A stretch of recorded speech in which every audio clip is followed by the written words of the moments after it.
Okay, I am ready. I am ready to go. Make sure everybody get back in here. I am releasing all fear, all anxiety.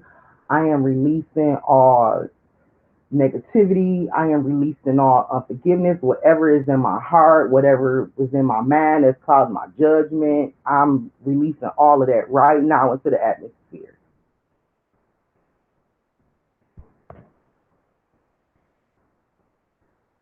Hey, John Q. Okay, I see y'all. I'm back, y'all. My fault. Okay, so like I was telling y'all, this was a very difficult lab to do, but like I said, I relied on the Holy Spirit to just use me and to just pour out and just show me things because I'm taking two separate cases and I'm basically combining them and I'm showing y'all the same thing in both cases. Okay, even though they two totally different cases.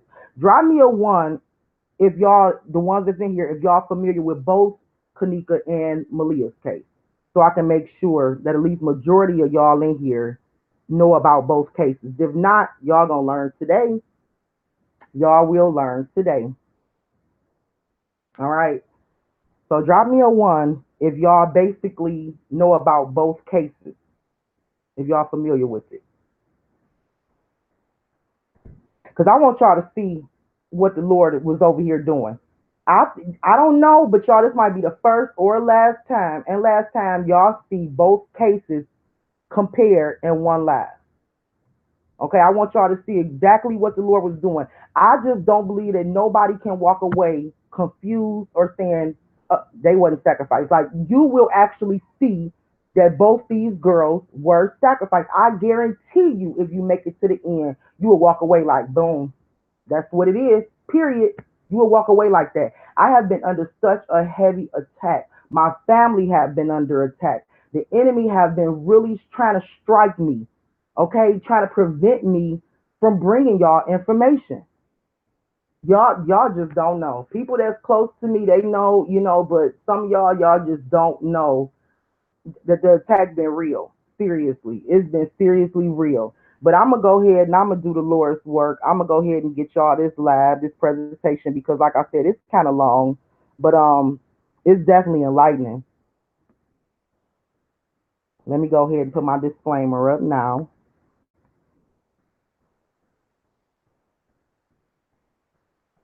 If y'all missed the other one, I had pretty much already prayed over the group. I need my mods in here to cover me and to keep all the trolls out. But please cover me.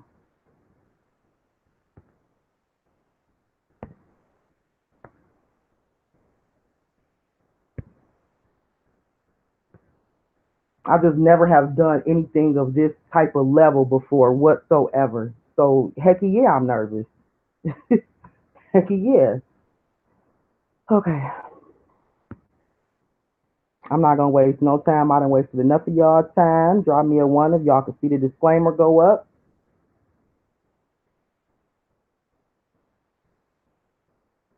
And do me a favor, if y'all ready, pump me up a little bit. I just want to see. Let's get it.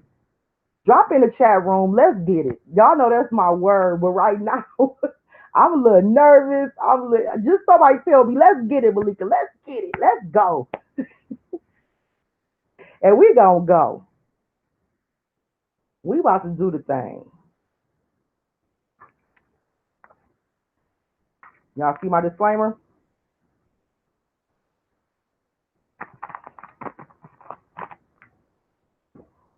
Watch how we put both of these together and we break these cases down.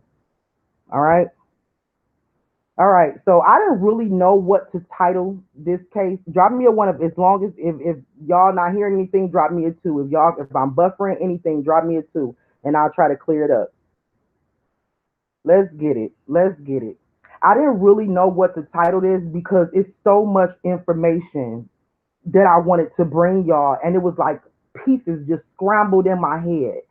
So, Kenneka Jenkins, Maleah Davis, sacrifice, because that's what we looking at, y'all. That's what we looking at. Period, point blank. And I'm gonna break it down. I'm gonna show you, and I'm gonna prove to you. Like I said in my first one, I don't know where to go after this. If this don't wow you, knock the socks off of you, I don't know where to go after this. I have literally poured everything into this lab right here. All right. I'm comparing cases and I'm exposing the spiritual force behind the scenes. And I'm just gonna put it like that. Okay. All right. So with both cases, I would love to hear from y'all too. I'm looking at my chat room. Both cases promote the gay, trans, pride, NWO agenda. Now, if you guys can think about the gay, trans, pride, what I told you guys about in Maleah's case, you also saw it in Kenneka Jenkins' case. Okay, remember I told you guys that's the New World Order agenda. We are right now. They are ushering us into a new world order. Okay, they are ushering us, they are forcing us, they are pushing us into a new world order of things. I've been talking about that. Okay, that's why I was able to do this, y'all, because this is just what's going on in the world.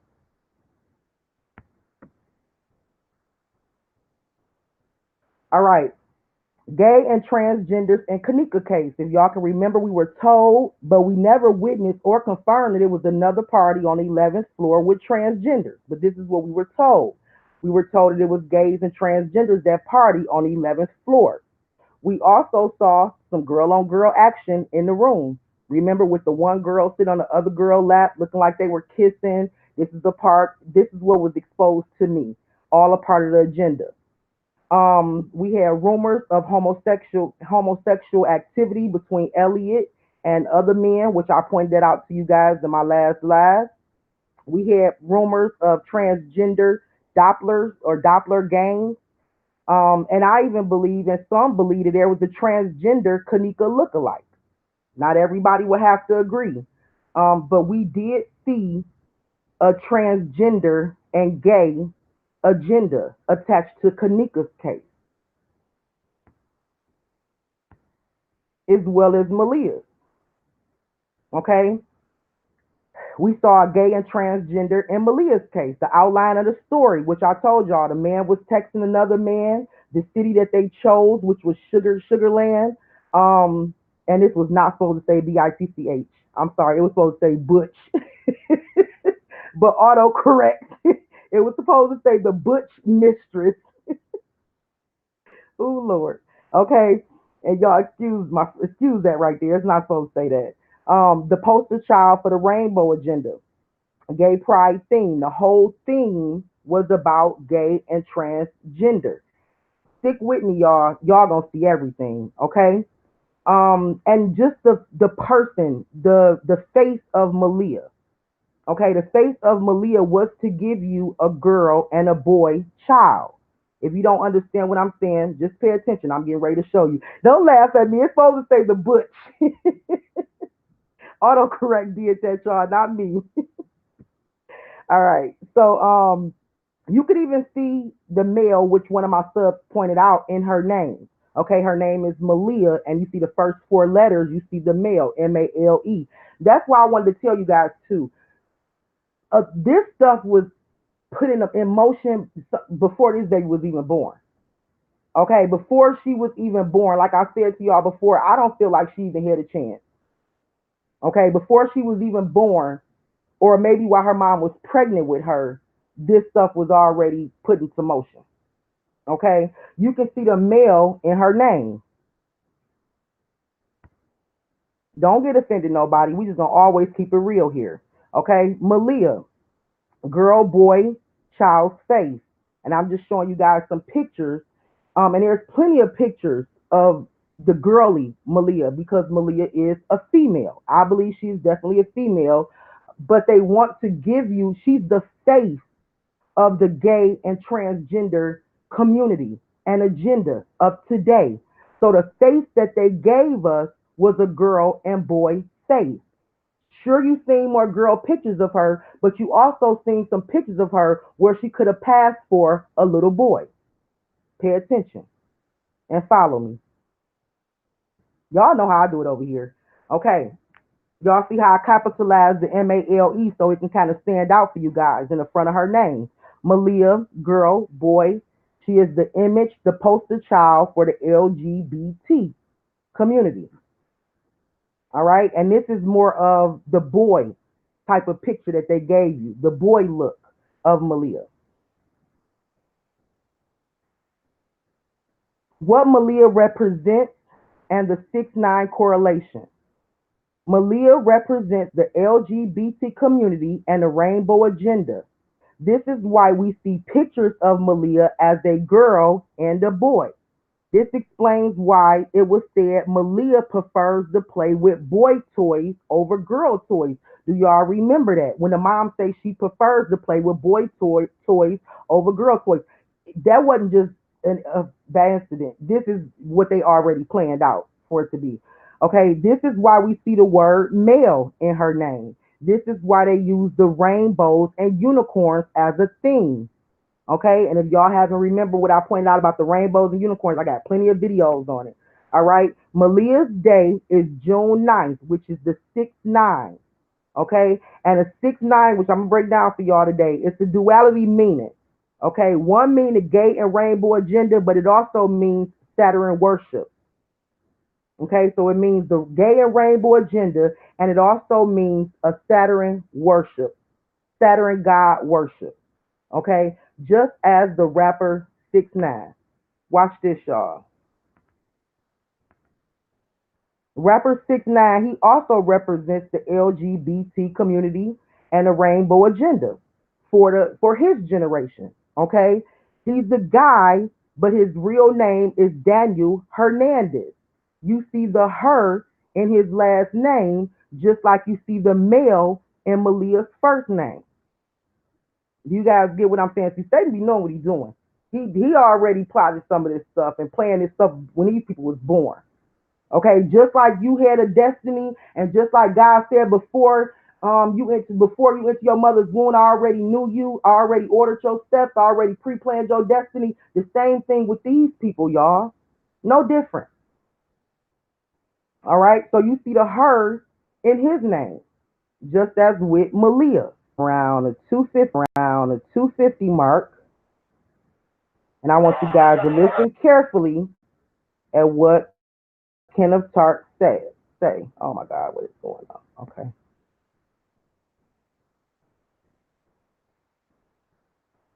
Going, folks. Yeah, man, niggas reported my page, man. I'm blocked for 30. Hey, now, skyrise niggas. Skyrise niggas, man. No. Skyrise, man, they know who we at. We live. It ain't hard to get up with us. They know y'all know what this is. The bean. This is over. Hey, show you that charge I use. I know. He called me, man. Yeah, I'm at the bean. Oh, hold on. I gotta go back. It's actually 1:30. At the 1:30 mark. Hold on, y'all. Man, fuck you too, man. This ain't the mission. You won't get a bonus off us out here. Fuck this out. Fuck around with you. You won't get no bonus off us, dummy. That is. I'm just about 31. Goof ass. Who live? Yours, bitch. Oh, yeah? Yeah, loose capping them, man. We out, man. Capping them. Loose capping them. All that. Why they got this rainbow? They on some gay shit tonight downtown. They got some rainbow shit at the top of the building tonight. I never seen that. You know, we can see downtown from the hood. I never seen no rain. They on some 6ix9ine shit. Bitch ass on. Let me see. I don't know what the fuck Chicago on. They on some 6ix9ine shit, man. What the fuck is to them? No, we gonna go that way yesterday. Chicago on some 6ix9ine shit. They got this rainbow shit at the top of the building. The fuck is these cats on? Man, look. Running for the fucking time. Did y'all hear him? Drop me a 1 if y'all heard him. Y'all heard him clear as day. I know the video is buffering a little bit, but drop me a 1 if y'all heard what he said clear as day. He said, what is this Chicago on? Why they got this rainbow building? They on some 6ix9ine stuff. Did y'all hear that? He gonna say it again. This bitch called Show Rent. This bitch like a 7-year lease. Oh, bro. Y'all don't believe me? Listen to somebody that's in the game. Where we going, folks? Yeah, man. Niggas reported my page, man. I'm blocked for 30. Hey, now, scary ass niggas. Scary ass niggas, man. Scary ass, man. They know where we at. We live. It ain't hard to get up with us. They know y'all know what this is. We shoot cat. The bean. This is over. Hey, show you that charge I use. He from that. I know he called me. Man, yeah, I'm at the bean. I'm at the bean. Oh, that's what y'all call this shit, huh? It's the bean, dummy. It's shaped like a bean. We at the bean, bitch. Y'all know what it is. Y'all real Chicago niggas, y'all know what the fuck this is. Cause we not hiding. What the fuck we hiding for? Hello. We just down get our cap on in the bean. Look at that. This bitch litty.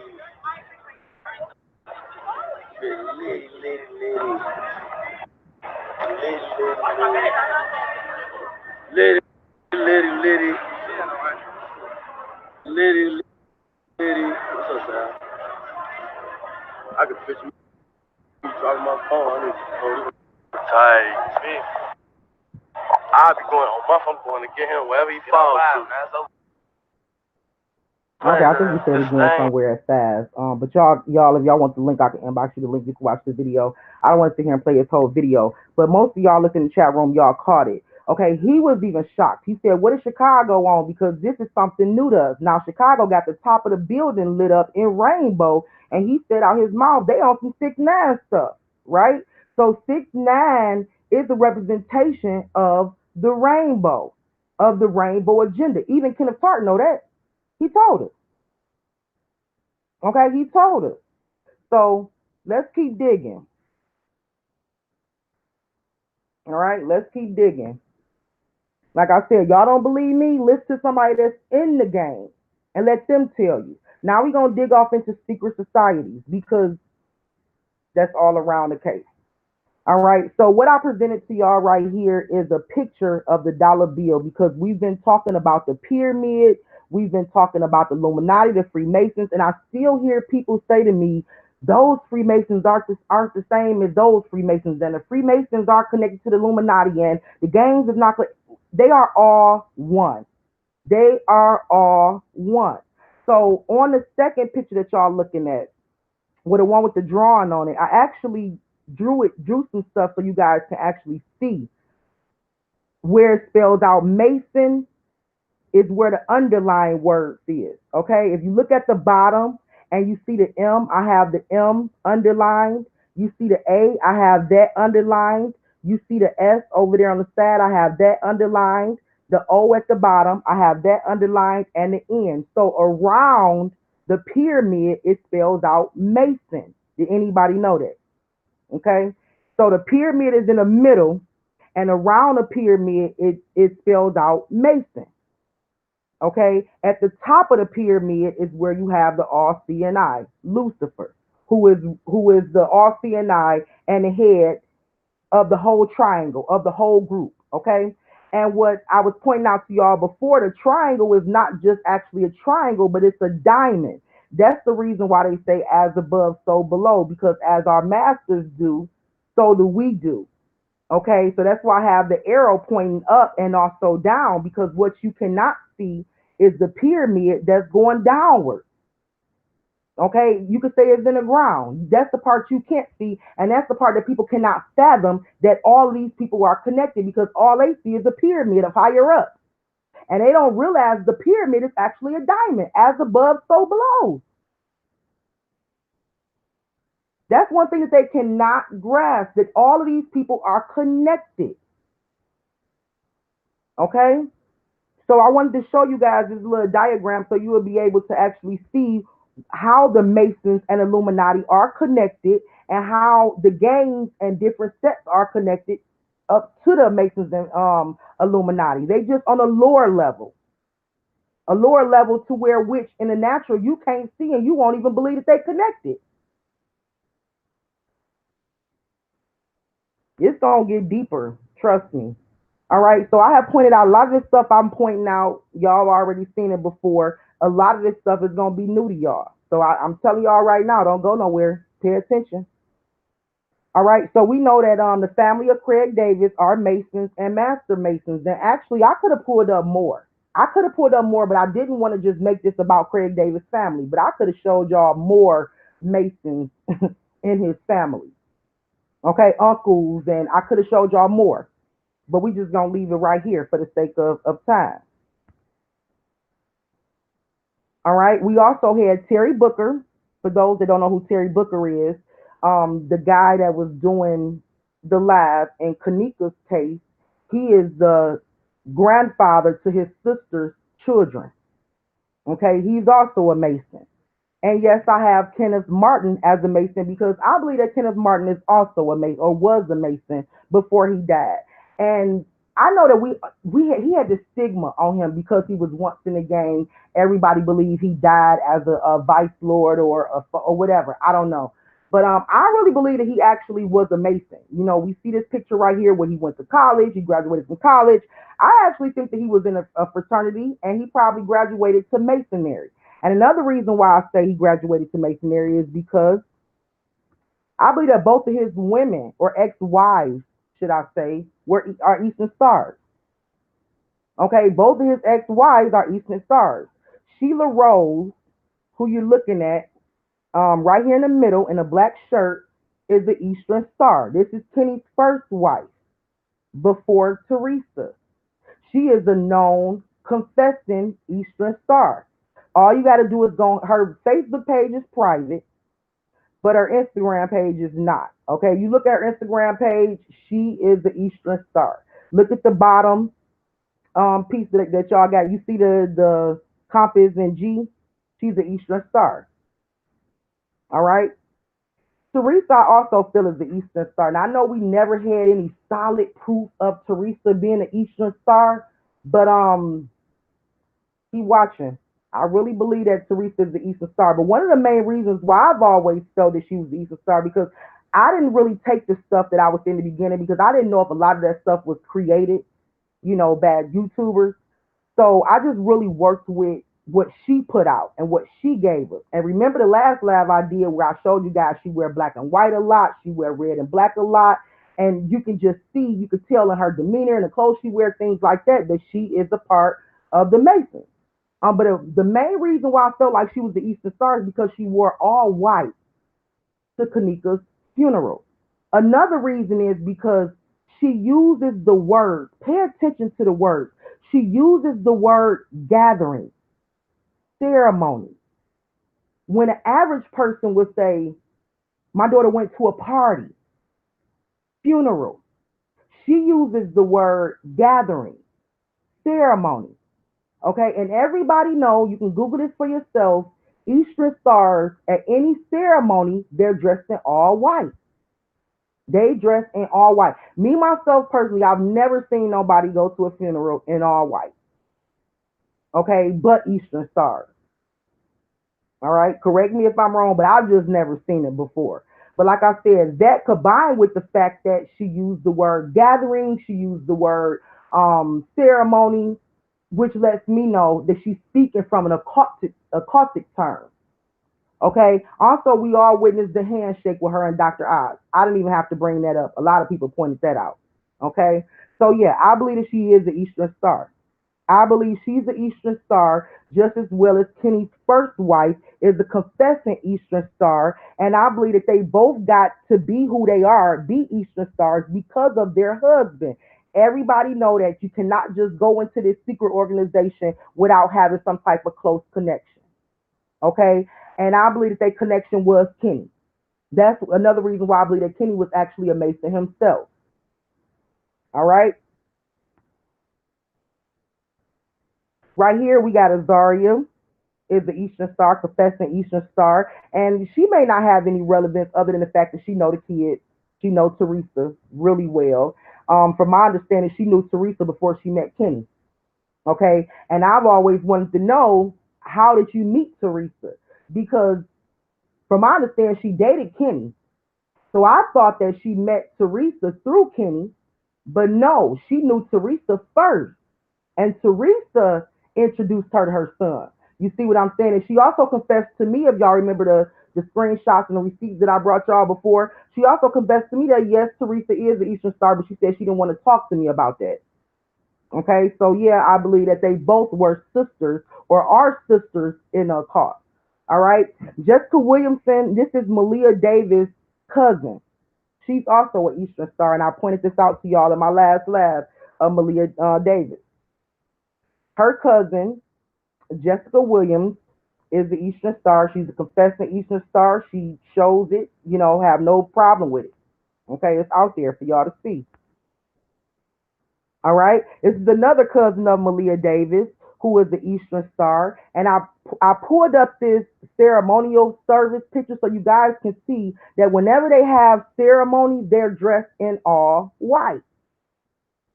Okay. Now, if it's some type of ceremony where they're getting elevated, then they might have a crown on their head. But if it's a wedding, funeral, whatever they call it, a ceremony, and they're dressed in all white, just like we seen Teresa dressed in all white. Okay.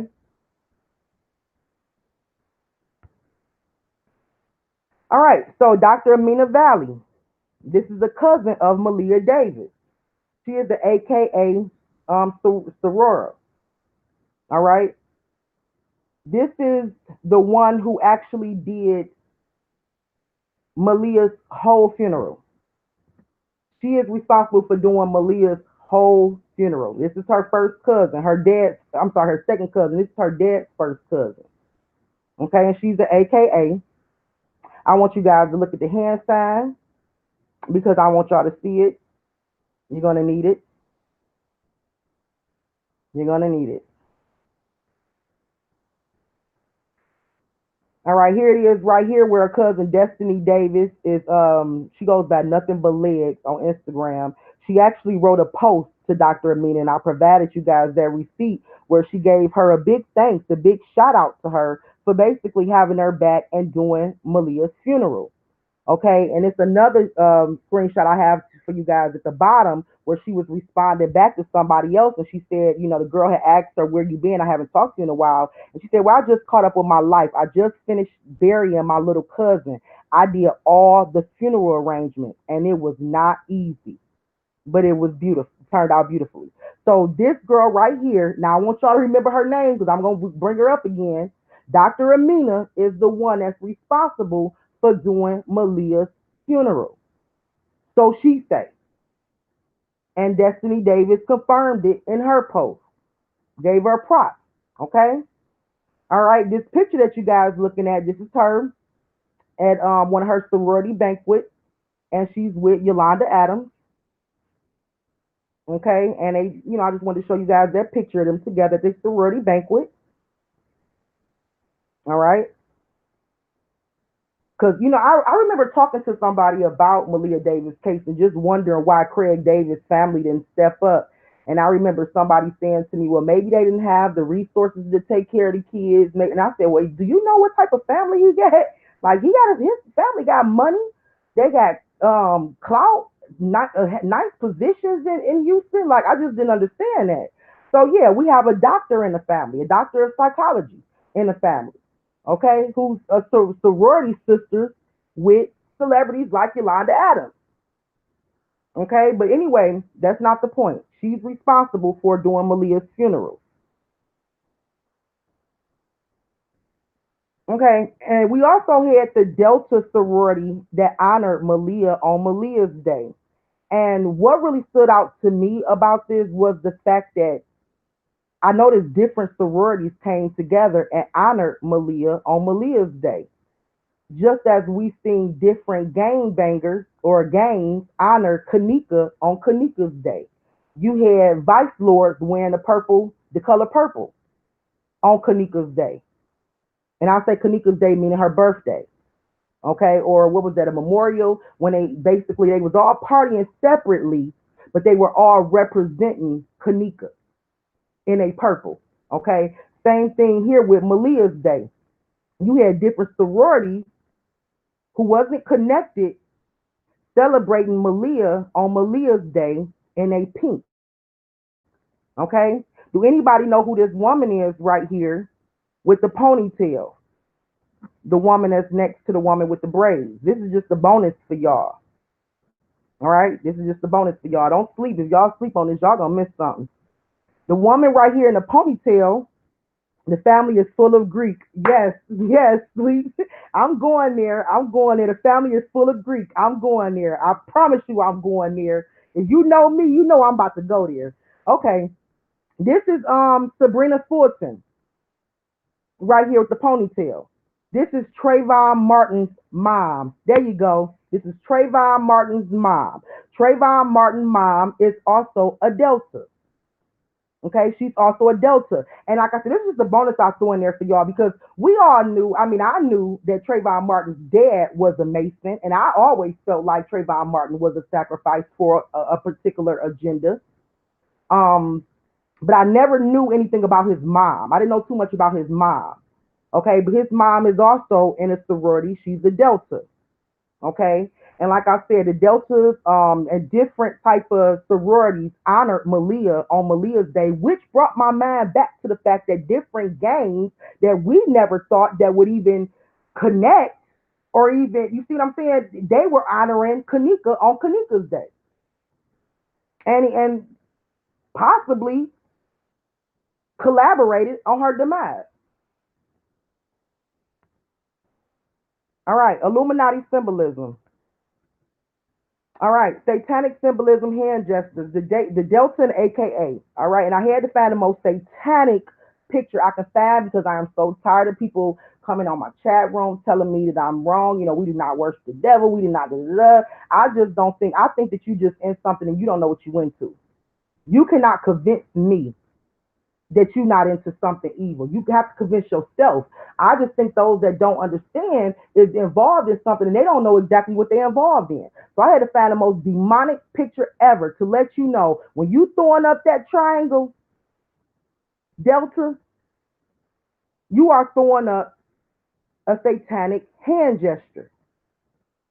Okay? And you also see the AKA, the pinky out in the second row, last picture. That is the AKA hand gesture. All right? And this is just for those that don't know. The one eye symbolism. Okay, we have the one eye symbolism, the eye of Lucifer, which we see all in these cases with these people. I pulled y'all up a picture of Teresa's brother. All right, because remember he had the hand over the eye. The hand over the eye represents the eye of Lucifer, the all-seeing eye at the top of the dollar bill, which I showed you guys, and I showed you guys a piece of the dollar bill. What they're doing is basically paying homage or representing the top of the pyramid, which is Lucifer, the quote unquote the all-seeing eye. You also see it right here with the other guys. Okay, and so this was necessary because a lot of people still think that what they're doing is just gang banging. So this right here was really necessary for me to show y'all that what they're doing is a little beyond gang banging for some of these people. Okay, but the symbolism is still Illuminati, is still satanic, period. No matter what secret society or organization you in. All right, so we see Rayshawn and the other guy, the ABM guy, doing a hand over the eye. One eye symbolism, cutting off or covering up one eye. Right here we see Craig Davis, and there's so many pictures of Craig Davis. You guys, you look on his Instagram page where he deliberately cut off one of his eyes. If you guys look at the photo, the collage that I showed you guys, look in the middle where it says Time Magazine, and look at the way the half of the guy's face or his eye is cut off. Okay, because there's different ways of doing the one eye symbolism. With Craig, I've noticed he always only show one side of his face or one eye. Okay, and that's still doing the one eye symbolism. And a lot of it is when he's in photos or videos with Maleah. Go look at his page and check it out. It's not a coincidence. He's doing that on purpose. He's doing just as this guy did, or just as they did this guy on his Time magazine. Cut off one eye. Okay? Here's another picture I provided y'all in case anybody doubted me. In case anybody doubt me, here it is again. Uh-oh. Of Craig cutting off one of his eyes.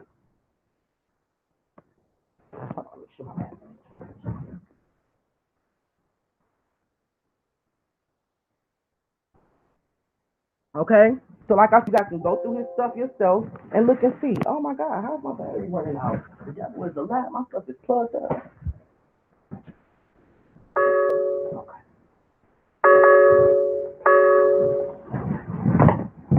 Okay. All right. He intentionally does his eye like that, y'all. It's on his page, and look at the video.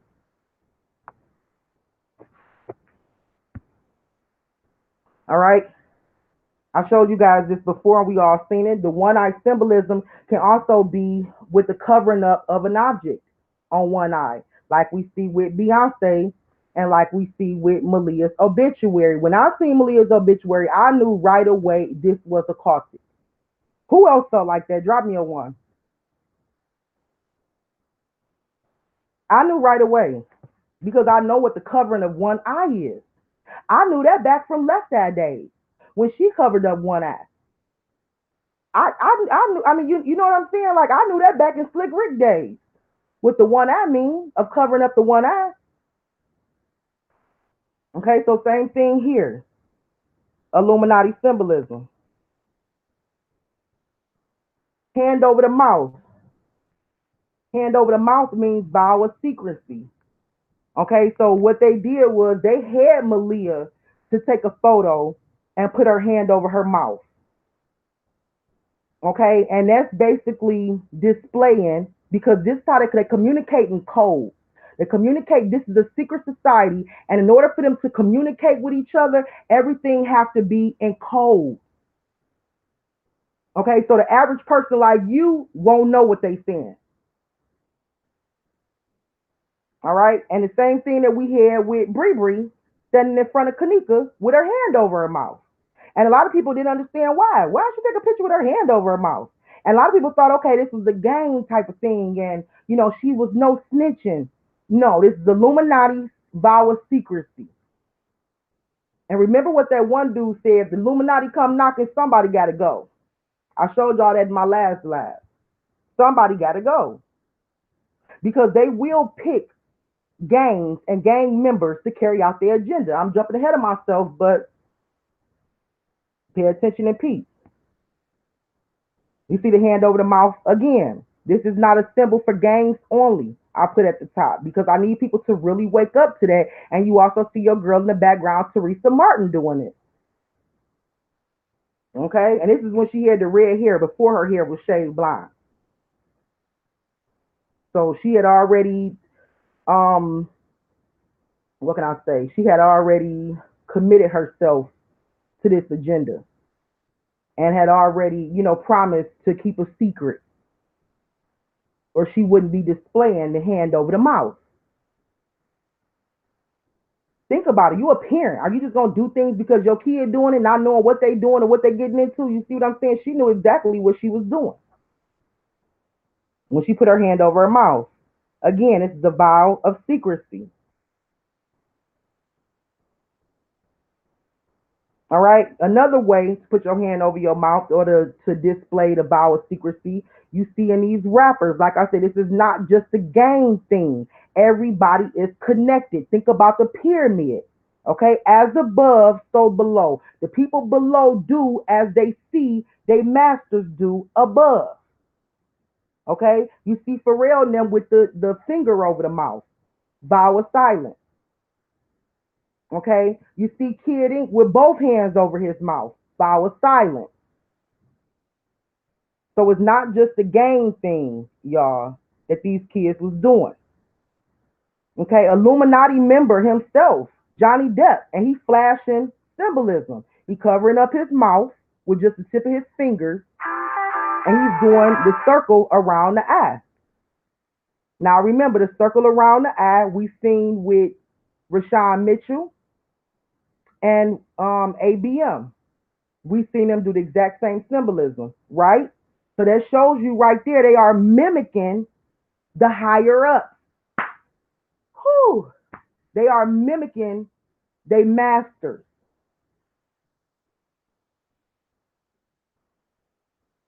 We see a picture right here of Cher, and she have her mouth taped. So you'll see sometimes celebrities or people in power had a mouth taped or something over their mouth. And remember Lil Kenny's picture. Lil Kenny had a surgical mask or something like that over his mouth. Same thing. Y'all get what I'm saying? They doing different things now, but it's the same thing. It basically represents the vow of silence, the vow of secrecy. Okay? And you see her doing a devil horn, which we're about to talk about. And that's the two fingers up and the two fingers down.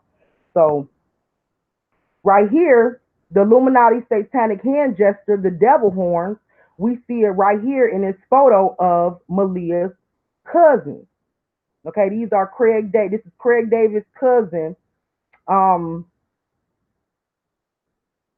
Right here, I got this girl with the long hair, the hair at the shoulders, and the girl with the braids. That's her best friend. Okay, and they both throwing up the devil's horn. Okay, so whether you stick your thumb out, put your thumb in, it's all the same thing. They both devil horns.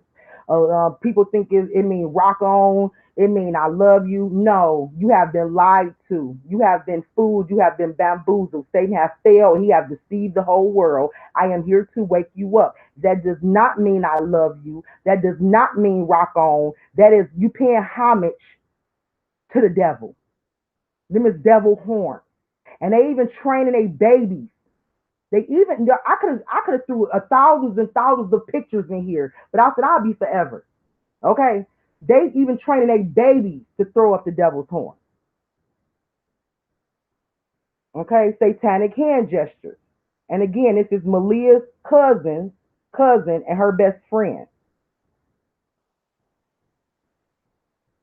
All right, so right here, we seen a Maleah family seance after her death.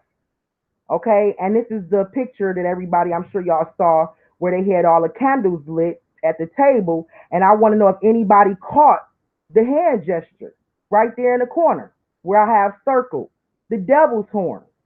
Did anybody catch that?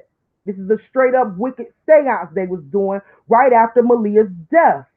Jesus. Cover me, y'all. I'll be trying to keep my emotions out of this. They throwing up the devil's horns right at the table. Okay? And you see a dark picture right here where they turned all the lights off and they did a seance. Okay?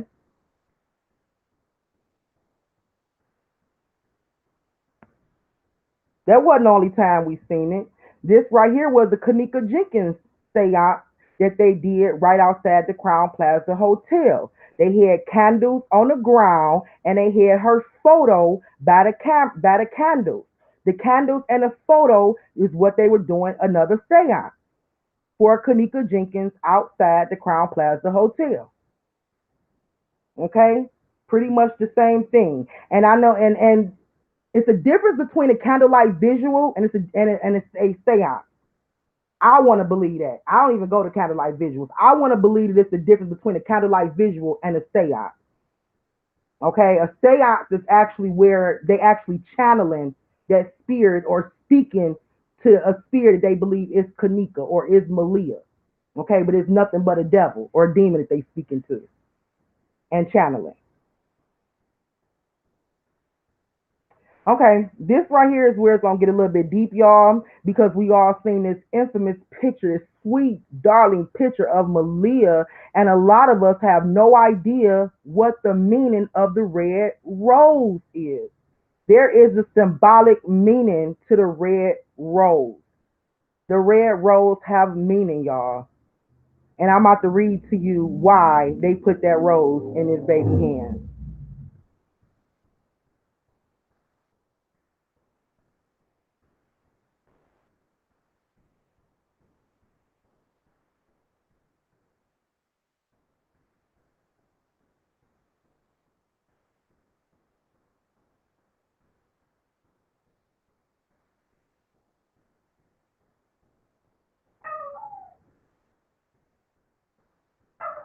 If it start getting too loud, let me know, y'all.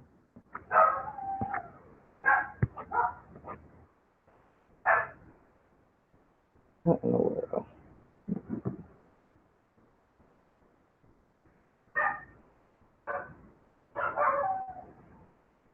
Okay, the red rose, the rose occult meaning. I didn't want to do screenshots. I'm like, I'm gonna have to read this to y'all. It's so deep. Okay. The American Beauty. No, let me go down a little bit. The rose on its part is a symbol of perfection and mystery. The illumined man 666. The rose itself means 666.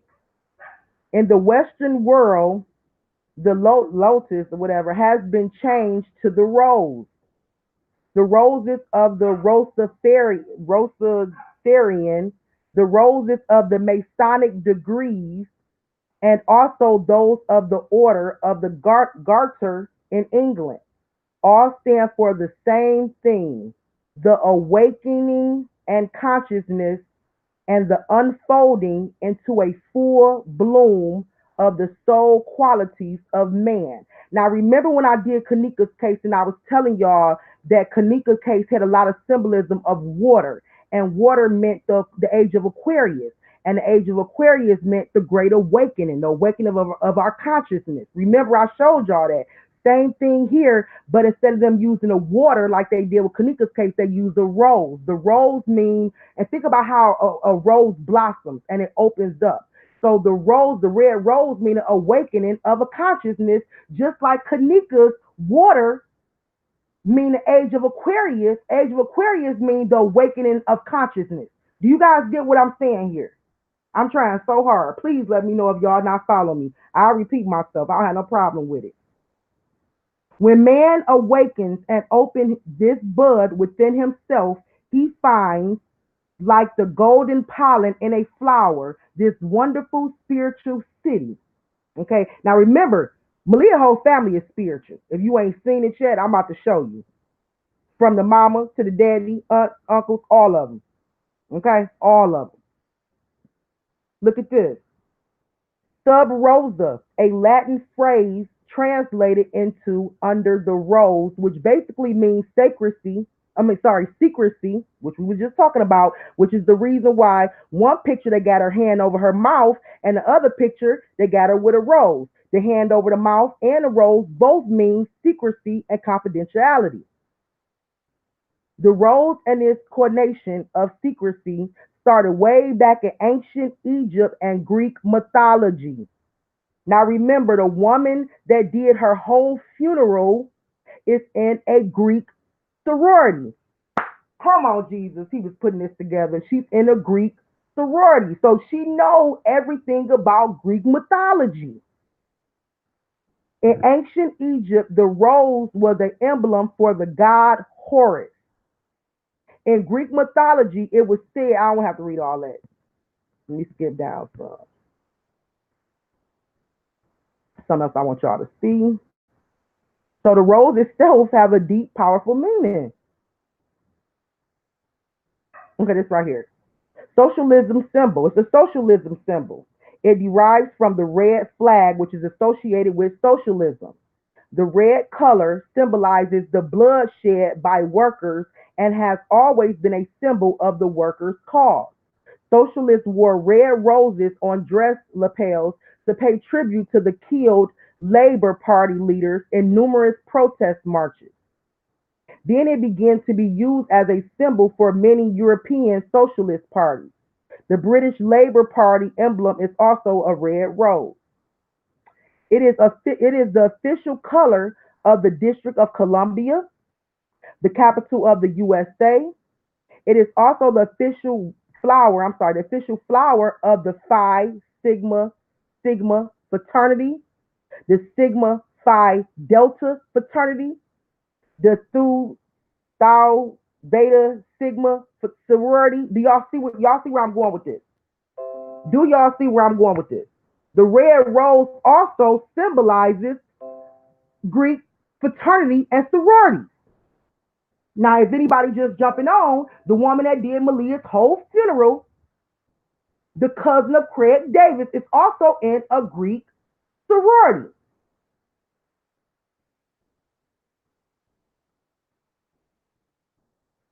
Okay?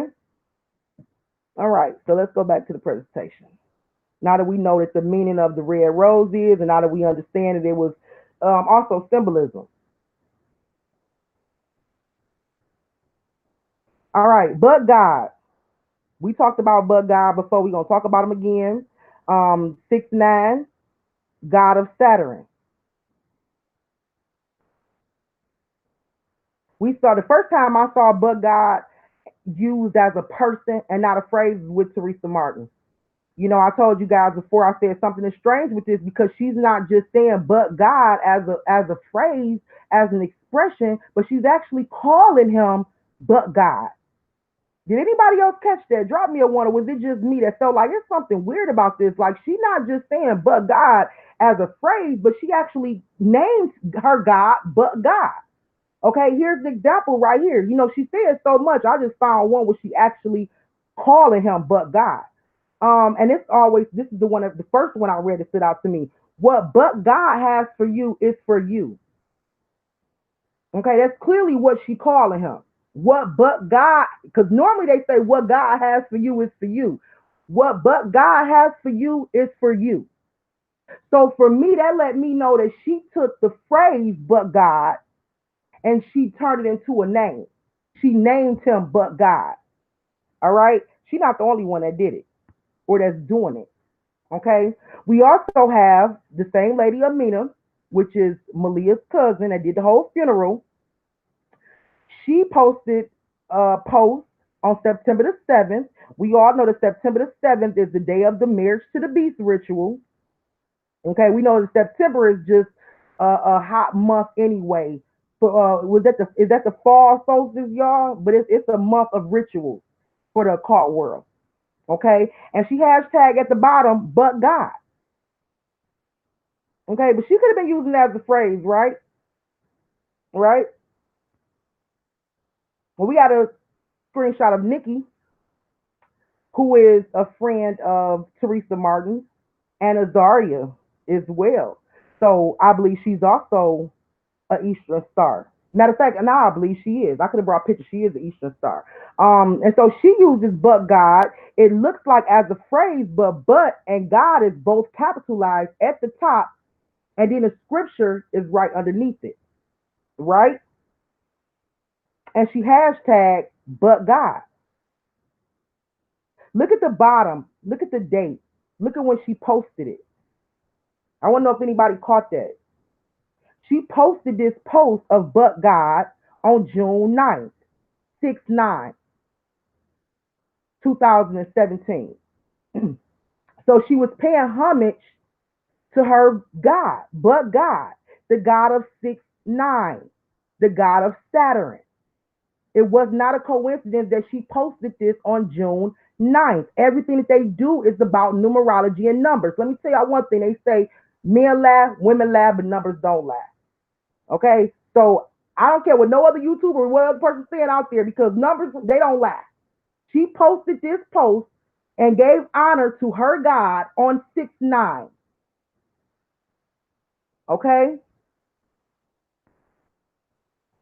Which we also saw 6/9 used in Autumn Vent's post when she updated her profile. She used June 9th, 6/9. And I brought this up to y'all before. I just wanted to point it out again. But another thing I wanted to point out to y'all too that I saw. Look at her shirt. Look at Autumn Vent's shirt. Okay? The pink, black, and white. We talked about the pink, black, and white. Look at this but God post. Don't her shirt look a lot like that but God post? The pink, black, and white?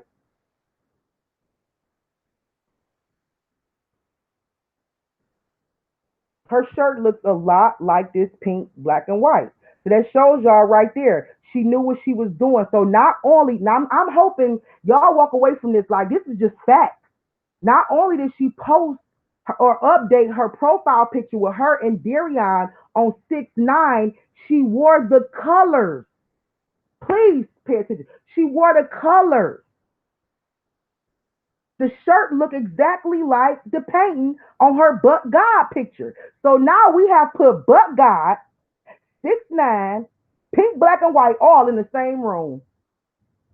We put them all in the same room. We put But God with 6/9.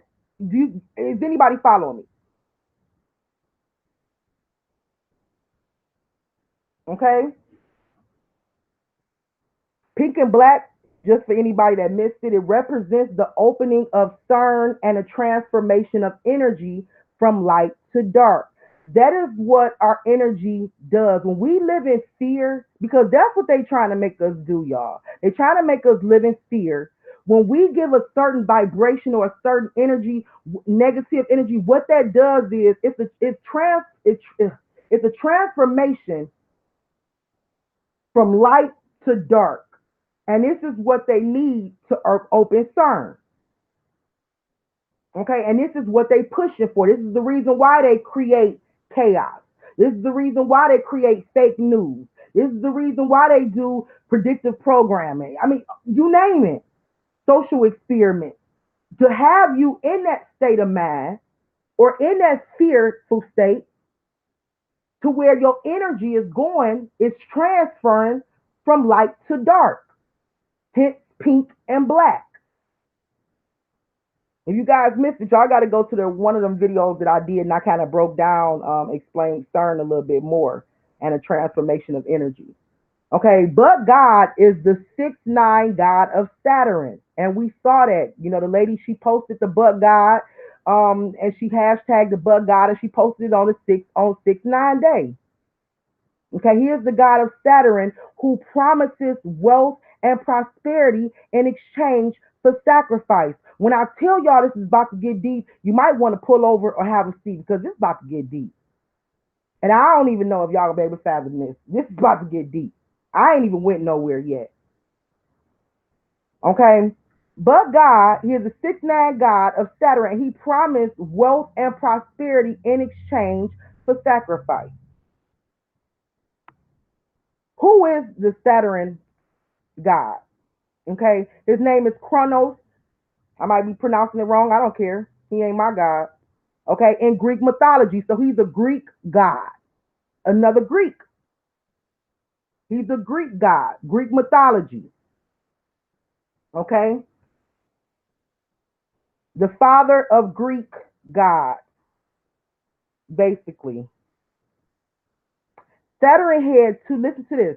Saturn had two mistresses who represented different aspects of the god. The name of his wife, the Roman equivalent of Greek Rhea means what? Wealth, abundance, and resources. The association with Oops is considered a later development, however, as this goddess was originally paired with Seances. Okay, I don't know nothing about these. I might be pronouncing it wrong. So what? Okay, but anyway, the god of Saturn brings forth wealth, abundance, and resources. Y'all got that? Watch this. Here's a post of Dr. Amina, Maleah's aunt, the one I told y'all to remember her name. She's the one that did the whole funeral. Here's the post of her saying that she's lighting up some sage. She's ridden all negativity, rising vibrations, welcoming wealth, abundance, and prosperity, accepting health and healing. Nothing but positive vibes.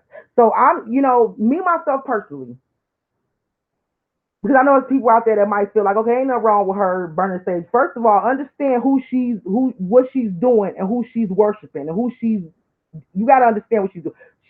She believes and she worships the god of Saturn, okay, a Greek god who promised wealth, abundance, and prosperity, okay, in exchange for sacrifice. And we're going to learn more about that in a minute, okay? So what she's doing is burning sage, and she called it, I've heard many people say it's ridden all negativity, but I believe what it actually does, it draws demons to you. Because it's a sweet smelling fragrance to the demon. Okay, and they believe that it brings in wealth, abundance, and prosperity, which we just read. The god of Saturn, the Greek god, that is what he promises. That's what he brings forth: wealth, abundance, and prosperity. And this is the reason why these people walk away from the one and only true God and they follow this God, because they need to have the manifestation in their life now.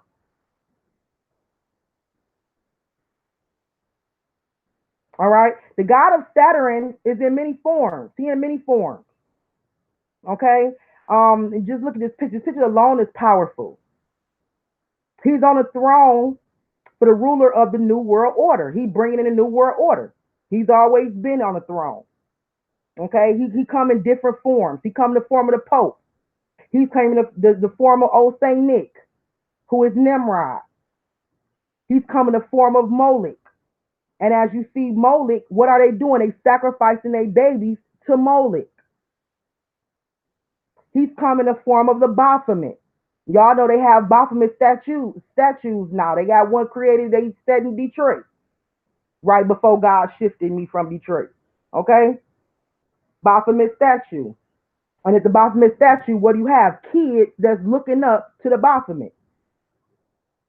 So you have the worship and the sacrifice of children. This is the God that they worship and I'm exposing to y'all. After I'm done with this, I don't know what more to say. Okay? And his job is to govern the new world. Children were offered as gifts to Saturn, Moloch on the solstice. Now watch what I'm about to show y'all. This is proof. What I'm about to show y'all is proof that both Maleah and Kenneka were both offered as gifts to this god of Saturn. Remember, oh God, I'm about to prove to y'all right now. Both Kenneka and Maleah was offered up on a month of 6/9. Think about it. Maleah was offered up in the month of June 6. Kenneka was offered up in the month of September 9. 6/9.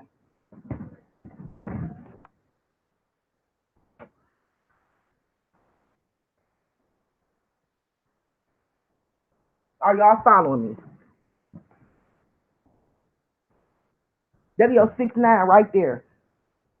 Maleah offered up in the month of June. This is something the Holy Spirit showed me last night. Kenneka was offered up in the month of September. 6/9. They was offered up to the 6/9 god of Saturn. Okay? It's not a coincidence.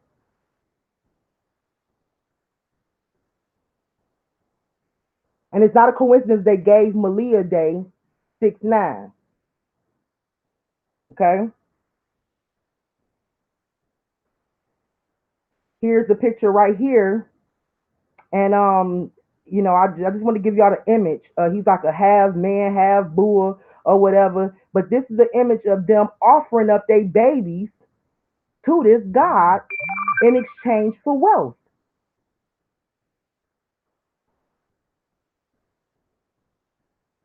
Okay, y'all don't believe me? Here's a little girl named Bella Edwards. Drop me a one of y'all up on Bella Edwards in her case. Bella Edwards was quote unquote killed by her stepdad just months before Maleah. Okay, so if y'all heard about Bella, drop me a one. Just months before Maleah, this precious baby was also offered up to the beast. Now I'm gonna show y'all just that what I just showed y'all with the other two, how she was also sacrificed and offered up to this beast. Okay? Here's her parents right here, who remind me so much of BB and Craig Davis.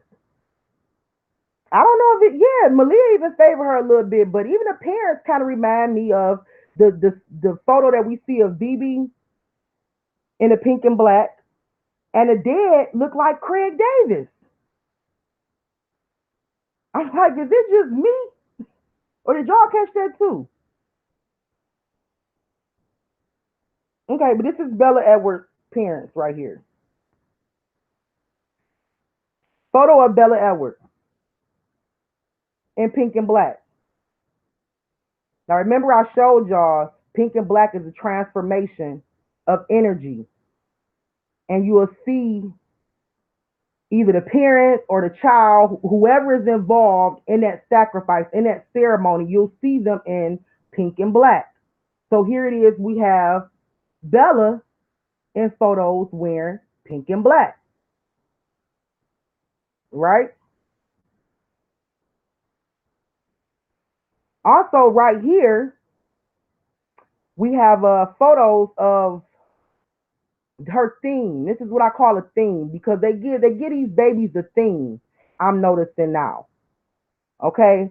And but we also see the balloon. That's the United States flag. See, I take everything into consideration. Okay, so she got a balloon. She got some balloons that's of a fairy princess, I guess you want to go, animated princess or Princess Bella, I believe that is. I don't know.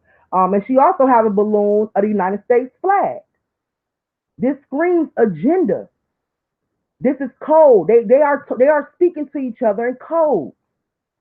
Okay, and so I also put a picture up on the side of Princess Bella because what they do is they have a theme for these babies, and to me, this is something new right here. To me, it's kind of like they want you to think these babies wasn't real, but fictional characters. You know what I'm saying? Like, I don't know.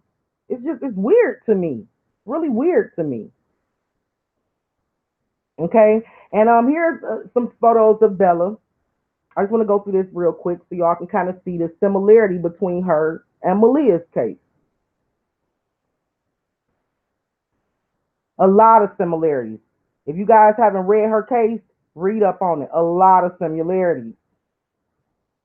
Okay, but they making her theme is more of a Princess Bella versus the Rainbow Dash. Okay. Bella Edwards' story has numerology all over it.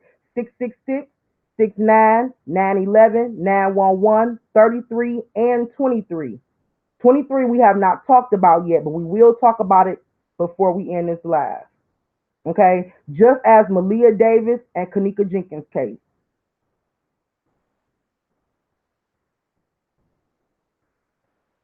All right, she was also, like I said, a poster child for an agenda. And I haven't went really deep into her case yet, but I see all the signs. Just by looking through it, I see all the signs that she was also a poster child for their agenda. All right. If you look at her obituary, you see the 666. I'm not gonna really go through all these numbers, but y'all can see it clear as day. The street. Look at the street. 330 Beach Street. Okay. 330. Y'all, 33 Mason. In each of these cases, you'll see the number 33, letting y'all know it's the Masonic case. And I'm about to point that out to y'all. You'll also see 666. Okay, her funeral, for instance, was in April, which is the 4th month. The 4 plus the 1 is 6. You got a 6 in the street address. You got another 6. You see what I'm saying? Like, it's 666 all over here. At the top, April the 2nd. I guess that's the day she died. April the 2nd. That's a 6 right there. A 6 in the April the 11th, and another 6 in the street. Then you got the 33 in the street. You see what I'm saying? So it's all there. And the 7-11 and 9-11. I'm not gonna go through everything, but you guys can. I'm telling you, it's deep. Numerology in the story. Only thing I wanted to point out to y'all as far as numerology in the story is the bottom of it and show y'all the 666 in the story. Y'all, they think y'all sleep. Okay, they think the world is asleep. They think they can putting this stuff right in plain sight, and people not picking it up. Look at the last paragraph. Police got a call around 6 p.m. There go your first 6. Monday on the 6th floor. There go your second 6 of the apartment on Beach 105 Street. 5 plus 1 is 6. There go your third 6. In case y'all missed it, I'll read it again. At the bottom, the last paragraph at the bottom. Police got the call around 6 p.m. Monday from the 6th floor on apartment on Beach 105 Street. 666. Drop me a one if y'all caught that. This in the last paragraph. I didn't even have to bring up the fact that she was 3 years old and her little brother was 3 months old. 3 plus 3 is 6. I didn't even have to go through her whole story. I said to myself before, because I got so much to present to them, I'm just gonna show them the last paragraph right here. They got a call at 6 p. They got a call at 6 p.m. She was on the 6th floor and she was on 105th Street. 666.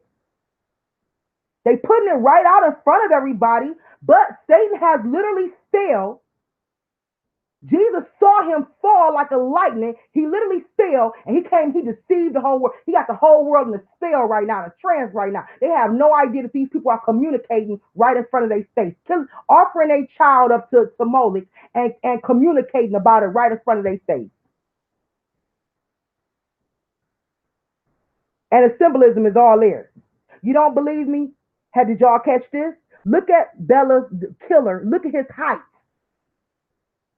Look at Mark Jenkins' height. This guy, Mark Jenkins, is the guy they said that killed Bella. This is the mom's boyfriend, ex-boyfriend. This was Bella's stepdad. He's 6'9", 6 feet tall, 9 inches, 6'9".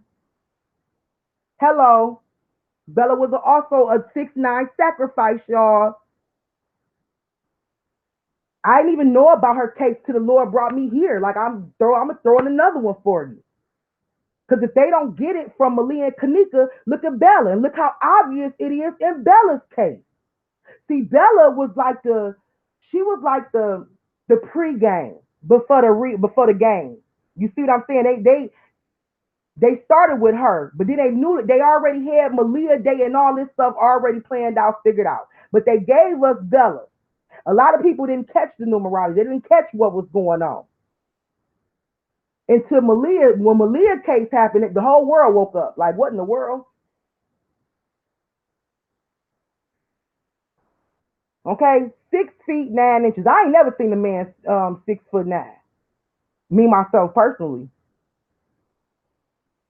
Okay, so is it made up? I don't know. But one thing I do know is it's all planned. It's orchestrated chaos at its finest. Okay. All right, this is the hearse that Bella is in.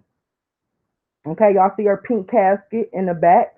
This is also gonna move, y'all. What's on the back of her on the back of the hearse? Did anybody catch it? On the back of her hearse is 711. 6 plus 4 is 10. And you got the 711. Y'all caught that?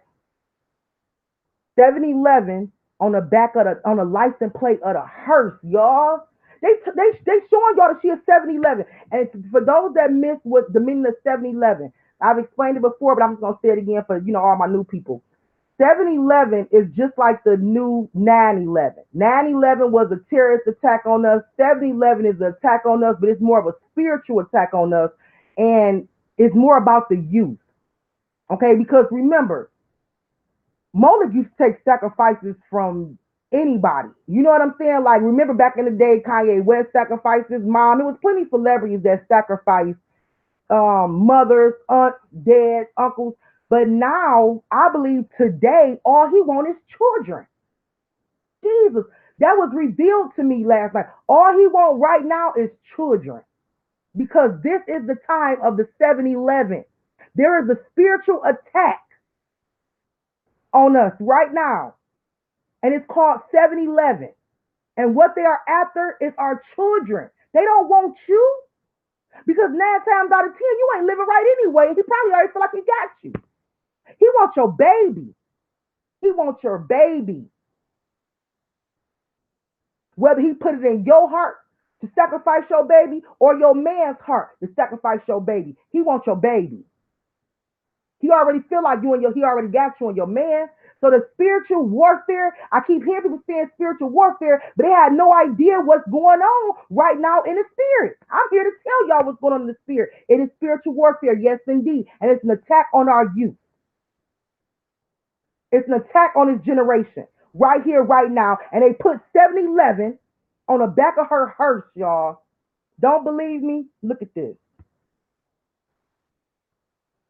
What do we find? This is in Kenneka's funeral. Look all the way to the back. Let's see if I can blow it up for y'all. No, can't blow it up. All the way in the back in Kenneka's funeral. What do you see? 7-Eleven. If y'all can't see it, screenshot it and blow it up. It's behind the guy in the suit. 7-Eleven. So it seems to me that they attaching 7-Eleven to where the bodies are. And it's symbolism because they speak it in code. So they letting they other Luciferian people, they other society members, secret society members know that this is the 7-Eleven ceremony. It's the 7-Eleven killing, sacrifice. Do you get what I'm saying? Don't believe me? Here go on Maleah. Where they found Maleah at. Okay, see, her funeral was outside. If her funeral went outside, we probably would have seen a 7-Eleven somewhere near her casket. But no, we see a 7-Eleven right here back where her body was at. Add both the numbers up. You get 17 and 17. Remember, I brought that out to y'all before. You get 17 and 17, 7-Eleven. So wherever you see the baby's body at, you see 7-Eleven. Wherever you see the deceased baby's body at, you see 7-Eleven. We saw it here when Maleah was dumped. We saw it on the back of Bella's hearse. And we saw it in a funeral home of Kenneka. Hello. Are y'all with me? So they letting y'all know that these are 7-Eleven sacrifices, sacrificed unto 6-9, Molech, the god of Saturn. If anybody is not with me, please let me know because this is crucial information and the Lord wants y'all to have it. And the enemy don't. So I hate to lose somebody. If you here right now, you meant to be here. You was meant to be here, man. Okay, Tanya said we woke. Let's go. Is my television too loud in the back? Let me know if it is, y'all. All right, so we see, and I just did like a little simple breakdown because if you actually go to these videos, I have it all the way broke down. But I just did a simple breakdown for y'all to see the 666, 6-9, 9-11, 7-Eleven, 33 and 23 in their cases. Now, in Kenneka Jenkins' case, we had a 7-Eleven. Like I said, I did more than just this, but right here I just did like a simple breakdown for y'all. We have Teresa saying that she got a call at 434. 434 is 7-Eleven. Okay, 4 plus 3 is 7. And if you add the other 4, you got the 11, 7-Eleven. Okay, we know that Kenneka was on the 9th floor, and we also heard that she was on the 11th floor, according to the 911 call. So you have a 911 on the floors, the 9th floor and 11th floor. We also have the room because Irene gave us the room. If she had not gave out the room, we wouldn't even know what room they was in. I mean, not in that moment. Maybe later on when the information came out, but not in that moment. So she told us 926. So we got the 6-9 from the room. We also heard Peasy say room 609, and we wrecked our brains trying to figure out what he means by room 609. Is he just throwing it out there, or was they actually in the room 609? He gave us the 6-9 duality. He gave us a 6-9 in that, and he gave us a 6-9 in the room 926. The timestamp of Kenneka, 2:30. One was 2:30. And I say that 2:30 because of that 23. We got a 23. And like I said, we have not really talked about 23, but we will today. Okay. And we also had a timestamp of 3:30. Whenever you see 3:30 or 33, it is a Masonic symbol. Okay. And we also seen in Maleah Davis' case, the Amber Alert went out. Maleah was 33 pounds. That was the first thing that I saw. And I said, oh, Masonic, because now I'm trained. I'm so programmed, y'all, to where I see numbers, colors, before I even read the story. Okay, so when I first saw the Amber Alert went out, she was 33 pounds. I said, oh, okay, this is Masonic. Okay, BB Dad passed on the 11th. He left BB left on 4/30, which is our 7/11. We got the highway sign. Let's say 7/11. Maleah's birthday was the 26th. BB age was 26. Craig age was 26. They go on 666. Darion's age was 27. He was arrested on the 11th. There go our 9/11. Maleah's day, June 9th. There go our 6/9. Her court date, if anybody caught this, let me know. Her court date was rescheduled to what? I think it was, what was her court date rescheduled, y'all? 9/29, 2019. But I know we saw the 666. Just flip the nines and you get 666 in the day her court date was rescheduled. Okay? Same with Bella Edwards. You see the 666 and the 911 in the story and obituary, like I just pointed out. You see the 6'9" in a man's height. And on the license plate of the hearse, you see the 7/11 and you see the 33 in the obituary. Same numbers in all three cases, y'all. How could I put these cases together if it ain't the truth?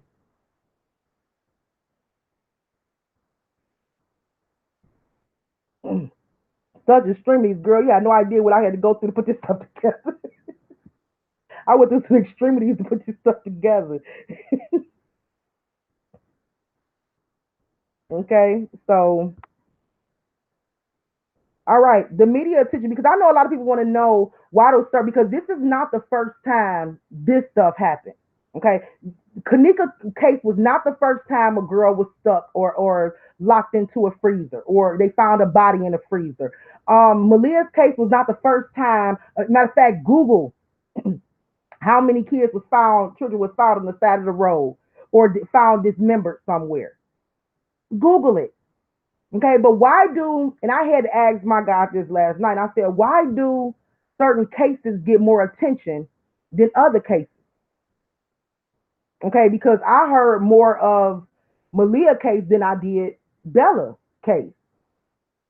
And what was brought to me was the media attention that it gets. Celebrities with huge followings push these stories.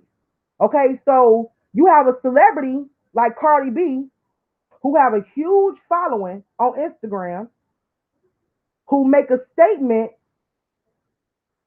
and they hashtag Maleah Davis and Bella Edwards. Boom, it goes viral. Okay, some of these cases or some of these sacrifices don't have the pushing of the celebrities. If you guys get what I'm saying, if a celebrity tweet or talk about that case, it automatically get more attention.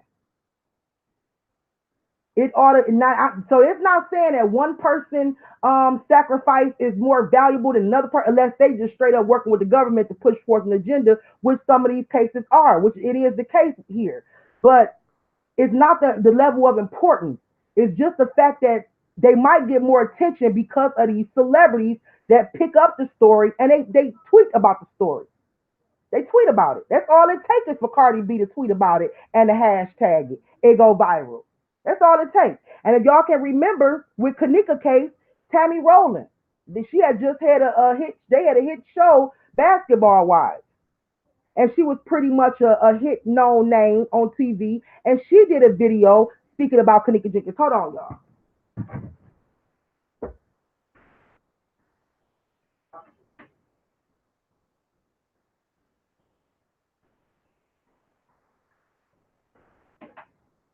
Okay. All right. So Tammy Rowland spoke on Kenneka's case, and that helped push it. Now I'm not saying it didn't, her case wouldn't have went, but it helped push it even further. All right. So a lot of it is the fact that they had a celebrities backing these cases, and that might be the reason why one person case might be more known or more nationwide than other cases, because you had these celebrities backing it up or tweeting about it. That's what was brought to me last night, because that was one of the questions I had too.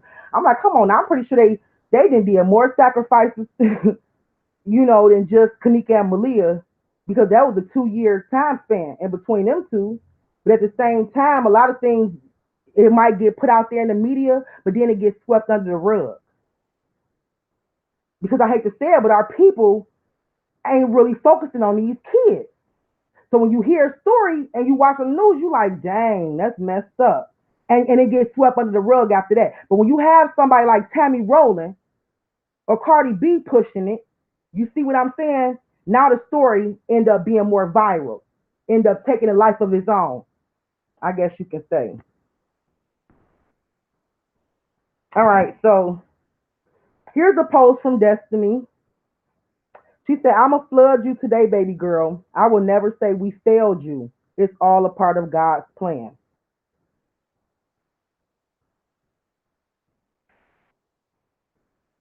That did something to me, people.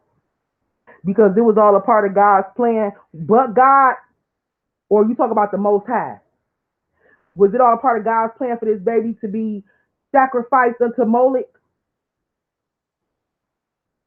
Or was this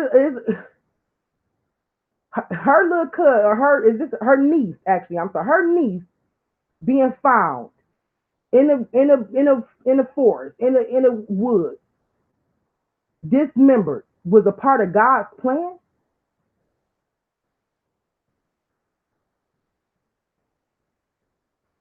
She also posts right here, and she posted it on 666 because remember, y'all, they pay attention to the numbers. They're all about numerology because the numbers carry also, not only is it code, it also carry a certain frequency so they can get the wealth and the prosperity that they praying for, that they burn an incense for, should I say.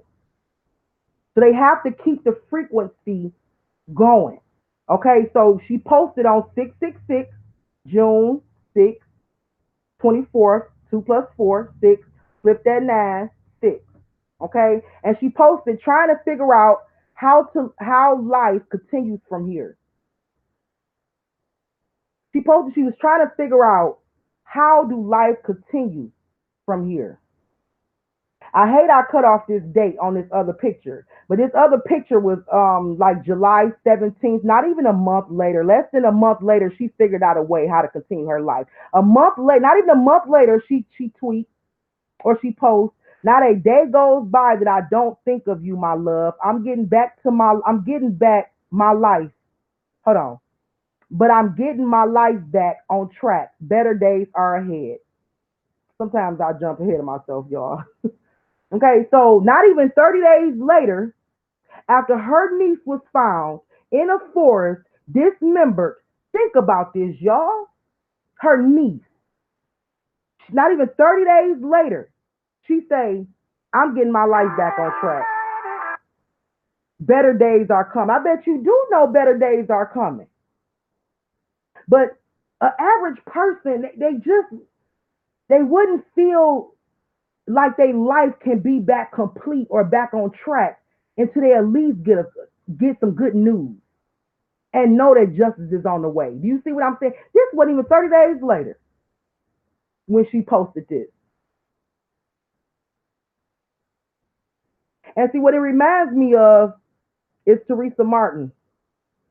It reminds me of Teresa Martin in the beginning, y'all, because this is what these people want to do. They do the sacrifice, but they can't continue to meditate on it and marinate it. They can't. They have to do it and they have to move forward because they know guilt and the real Most High will eat them up.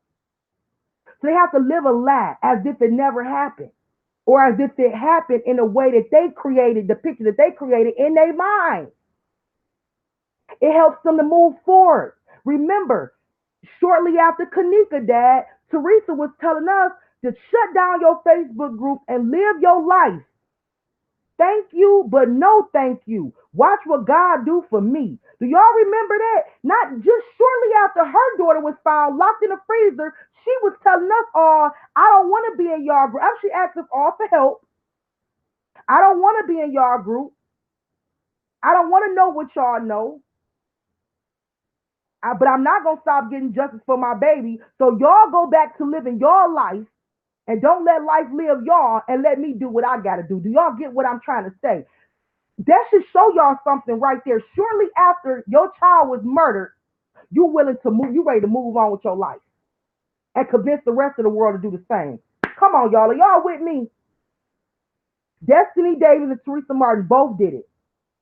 Because knowing the truth, they can't sit on that truth, y'all. They have to believe in Destiny Davis' case. She has to believe in her mind. She got to believe her lie, which is Maleah's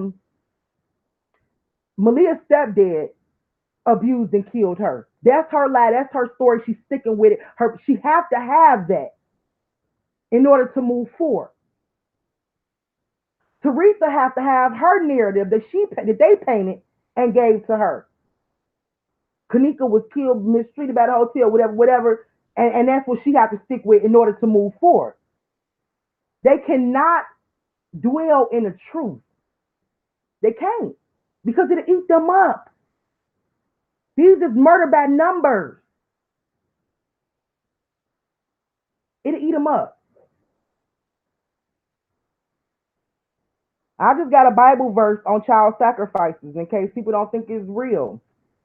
This is Psalms 106. He says, they did not destroy the nations concerning whom the Lord commanded them, but they mingled amongst the heathen and learned their work.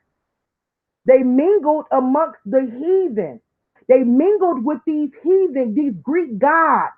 Are y'all listening to me? Because these six societies, they worshiping a Greek god. So our Father is telling us they went out amongst him and they started mingling.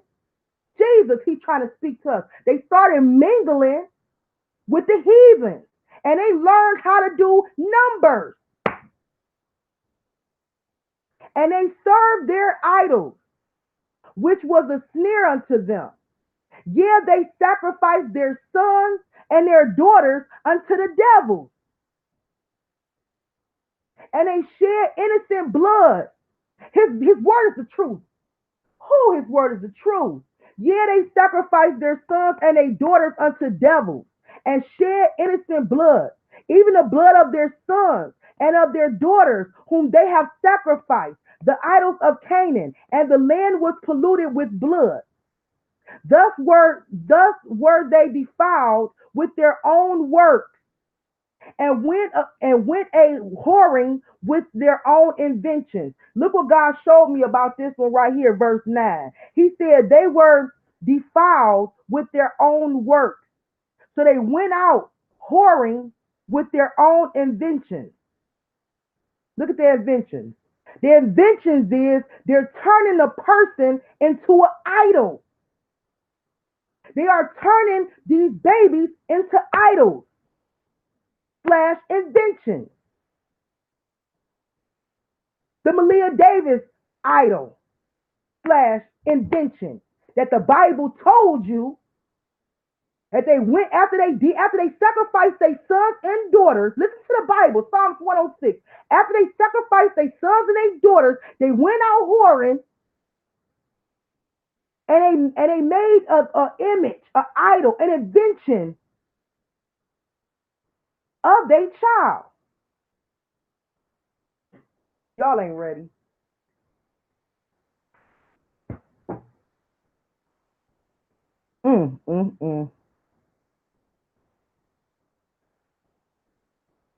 That's right. Spirit cooking is in the Bible too. Yes, all of that, Antoine.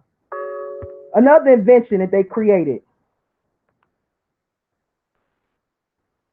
And for those that don't know, this is a poster, or what do y'all want to call it? Carbon poster or billboard or whatever. I don't know what you call it, of Kenneka with the glasses on. Something that they created. They created an idol. They created an invention. After they sacrificed their sons and their daughters, the Bible is talking to us, y'all. They go out amongst themselves whoring, and they create for themselves an invention, an idol, which I guess makes their heart more easier to deal with. I could deal with it more easier being the fact that I got a statue of Kenneka right here in my hallway. I can walk past her every day and talk to her. Then they channeling spirits and stuff. So I'm talking to Kenneka every day and I'm seeing her right in my living room. They got a statue of Maleah. And woe unto you that think that's cute, because it's not. It's an idol. They have turned a human life into an idol.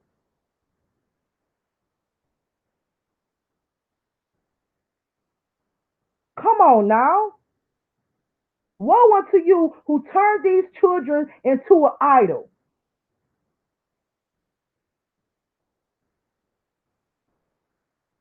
Now, y'all know I talk about protest, how the protests bring energy. It's all about energy. So when I seen, so the Crown Plaza is the place where they held the protest, right? And it was the place for them to conjure up energy, right? Just as well as this building right here. Place that they did, they protest, they walked, and they conjured up energies. Look at the building. Look at the illuminated building. A sign of energy. It is all about energy. This looks just like the Crown Plaza. It looks just like the Crown Plaza.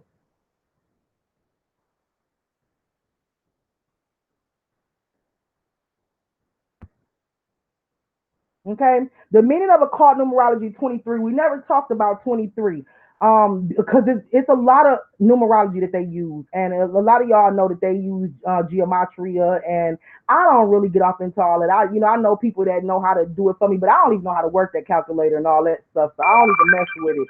But one of my favorite YouTubers, he deep. His name Children of Israel. Yeah, shout out to him because I'm about to use a piece of his video, a screenshot of one of his videos. But he's really deep. He get off into all of that. He was an ex-Mason. He was a Mason before, and God called him out of that. Okay, and he said if he had to spend the rest of his life preaching and speaking, trying to get his brothers out, he will. And that's what he's been doing. He's been putting laying of facts, laying of stuff out there, y'all. So go subscribe to him because he is awesome. His videos is awesome. And it might be above a lot of y'all here because a lot of it is above my head. Sometimes I got to watch his one video 3-4 times so I can actually get what he's putting out there. But it's worth it once you get the revelation to understand what's going on. It's worth it. But anyway, he talked about the caught meaning of 23. Like I said, he was a part of this stuff, y'all. And he got out at a real high level. You know what I'm saying? And he still got brothers and uncles and family members who are Freemasons. All right, but he talked about the code 23 um being code for kill people, start a war, and get out. Okay, so he talked about how you would always notice the people that's a part of these agendas or these fake news stories, or even in the movies, like the movie Get Out, you would notice that they would either have a book bag, backpack, or a briefcase. Okay, and then you would see the code 23 attached to it, meaning they're gonna rob America, basically scam America, and I'll say rob, another word for rob, scam America, kill whoever, scam America, and get out. That's what code 23 means. Okay, so right here he talks about code 23. It's a piece of his thing that I got out from his move. I mean from his video. Say code 23, rob USA, start war, get out. This is what the Zionist is doing. This is what, this is what's going on. A lot of Zionists are setting up certain agendas and certain things so these people can rob America, start the war, because they in place to carry out something and get up out of here. Okay, he talked about the Zionist colors, which I think somebody just mentioned in the chat room. We already discussed the silver and gold colors together. We started in Teresa Martin case. But the accessories we never spoke about. We never spoke about the book bag, the briefcase, the cap, or the umbrella. We never spoke about that.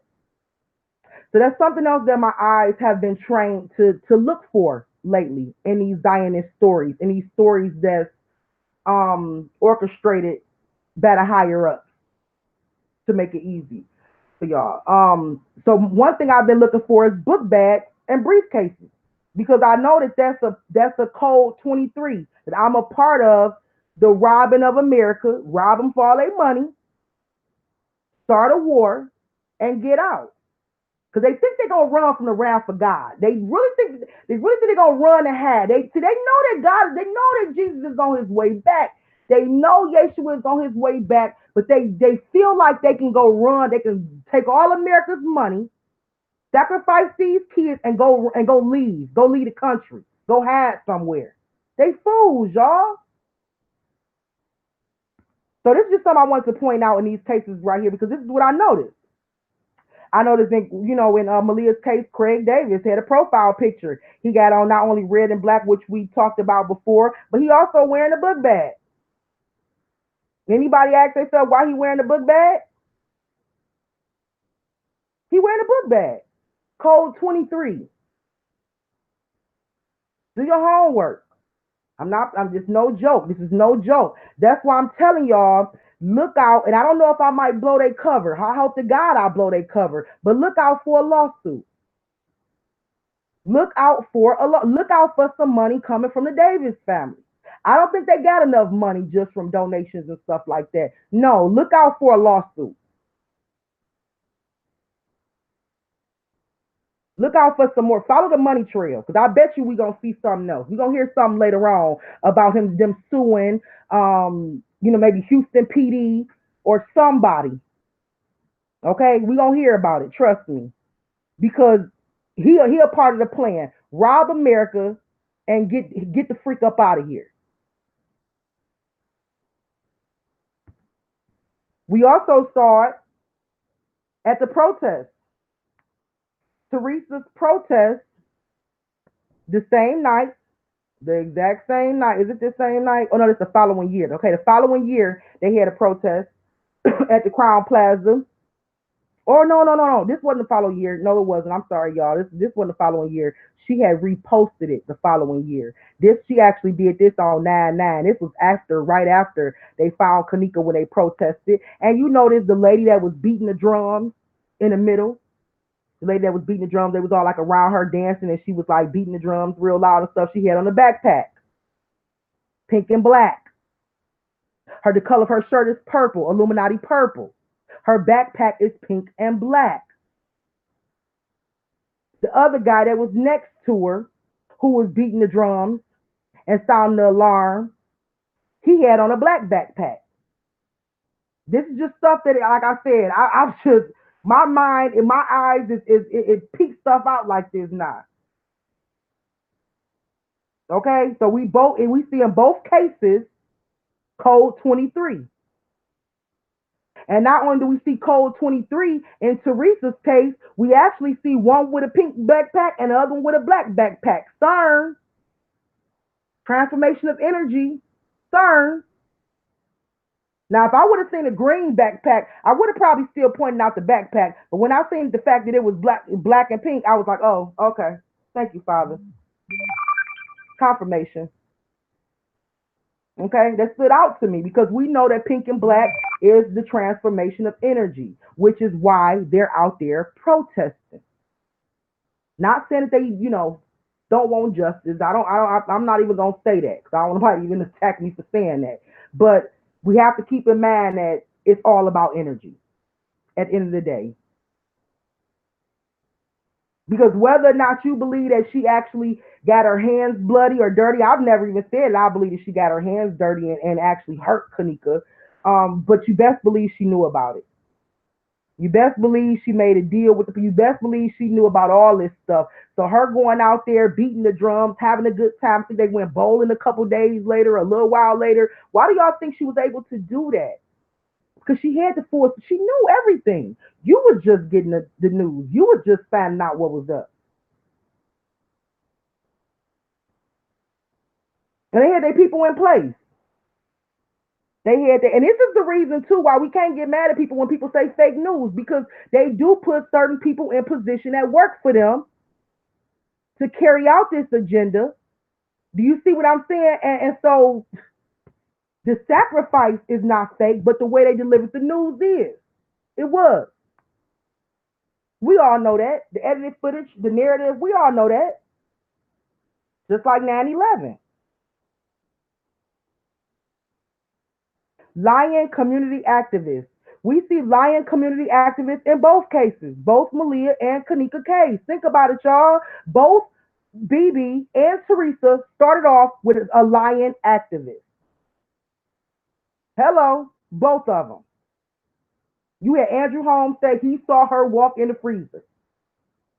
You had Quanell X that said the DV confessed to him that he did all this stuff to Maleah. Both cases. Okay, and we call them, in case y'all missed my last live, we call them the modern day Al and Jesse.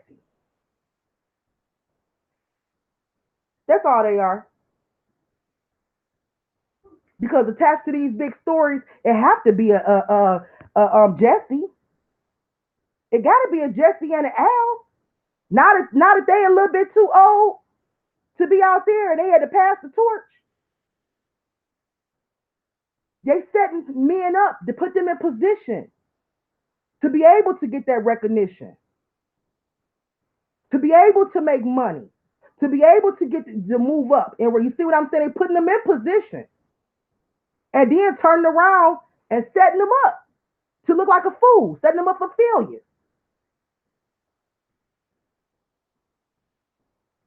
Because at the end of the day, let me watch how I say. At the end of the day, the people that they worshiping, that they serving, and they working for, don't care nothing about them. Don't care nothing about them for real. They all about their agenda. And for them to rob America and get the freak out. So they can care less about these two brothers right here. They can care less about them. But they took the bait. They take the bait. They consider themselves, they probably saw themselves as being the next Al Sharpton. They took the bait and they ended up getting double crossed. Okay? Is the way I see it. Capitalizing and trademarking of the name by outsiders. We also saw this in Kenneka's and Maleah's case. Another case, another incident, they both have similar. We saw people capitalizing off both cases. We saw people, outsiders, trademarking a name. Why was they doing that? We had YouTubers trademarking Kenneka name. YouTubers. Most of us, probably all of us, we didn't even know that you could even trademark a person's name like that without permission, we didn't even know that this stuff was even possible until they started doing that to Kenneka. Right? We had YouTubers who were just creating videos, creating content, decided to go out and trademark this girl name. And they said they was doing it so nobody else can use it. Correct? Help me out with this. Correct? They said that they were trademarking Kenneka name so nobody else can go out there and use her name. And it was other people said they was doing it to protect Kenneka name. So this person won't go out there. Did we not hear this before? Did we not hear this before? Then we had, but not just him. We had another YouTuber that actually trademarked her name, and he said he did it so Rob wouldn't do it. Do y'all following me? It wasn't just Rob. Other YouTubers trademarked Kenneka name because they wanted to make sure the other YouTubers didn't use her name. Same thing in Maleah's case. Now, I'm not saying anything bad about Tasha Royal because I don't know anything about Tasha Royal. I have not studied her life to even break her apart. But what I can tell you is that she's quote unquote a stranger to Maleah who's trademarked her name. She's trademarked her name. So therefore, if you use anything in Dear Maleah, you have to either get her permission or pay the piper. Now, to me, I think it's kind of weird because I don't even want that on my heart. I don't want that attached to me. I'd rather just do God's work and try to find justice for this baby. But me taking ownership of her name, I'd rather for her family to do it. If she didn't want the mom side to do it, why the dad side couldn't do it? But I'll tell you one thing, if they was to use that Dear Maleah name, and they called a bridge Dear Maleah or whatever they built, they called it Dear Maleah, guess who's gonna get paid? Miss Stranger Tasha Royal. So I can't say anything bad about Tasha Royal. What I can say is she's a businesswoman and she was on top of her game. She probably saw the opportunity. She researched, see was that name available, and she took it. Now, just spending a couple minutes on her page, one thing I did peep about Tasha Royal, she is a businesswoman. It seemed like to me first. Okay? And what she saw was an opportunity. Now, do these people know the family? And is the family, like, did the family have these people to do it? I don't know. Did Teresa have Rob the trademark Kenneka name? I don't know. Did the Davis family have Tasha the trademark Maleah name? I don't know. What I can tell you is, though, quote unquote strangers, so they say, is trademarking a name. And if the stuff was to actually get used, a movie or anything, she getting broke off. So she saw an opportunity, a business opportunity, and like the businesswoman she is, she took it.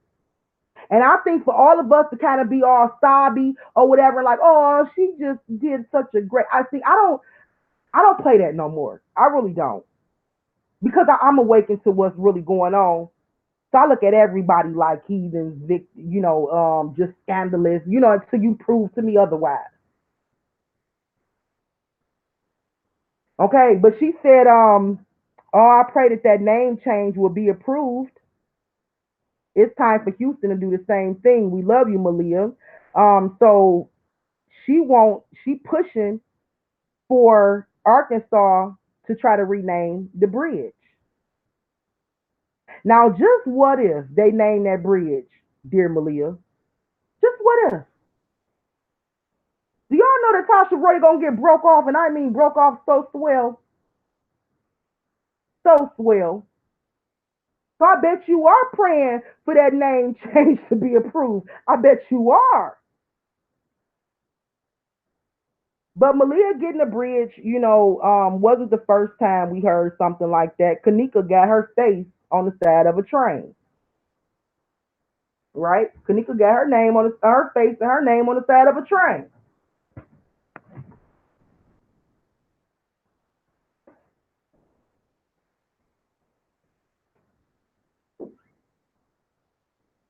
Sorry, y'all.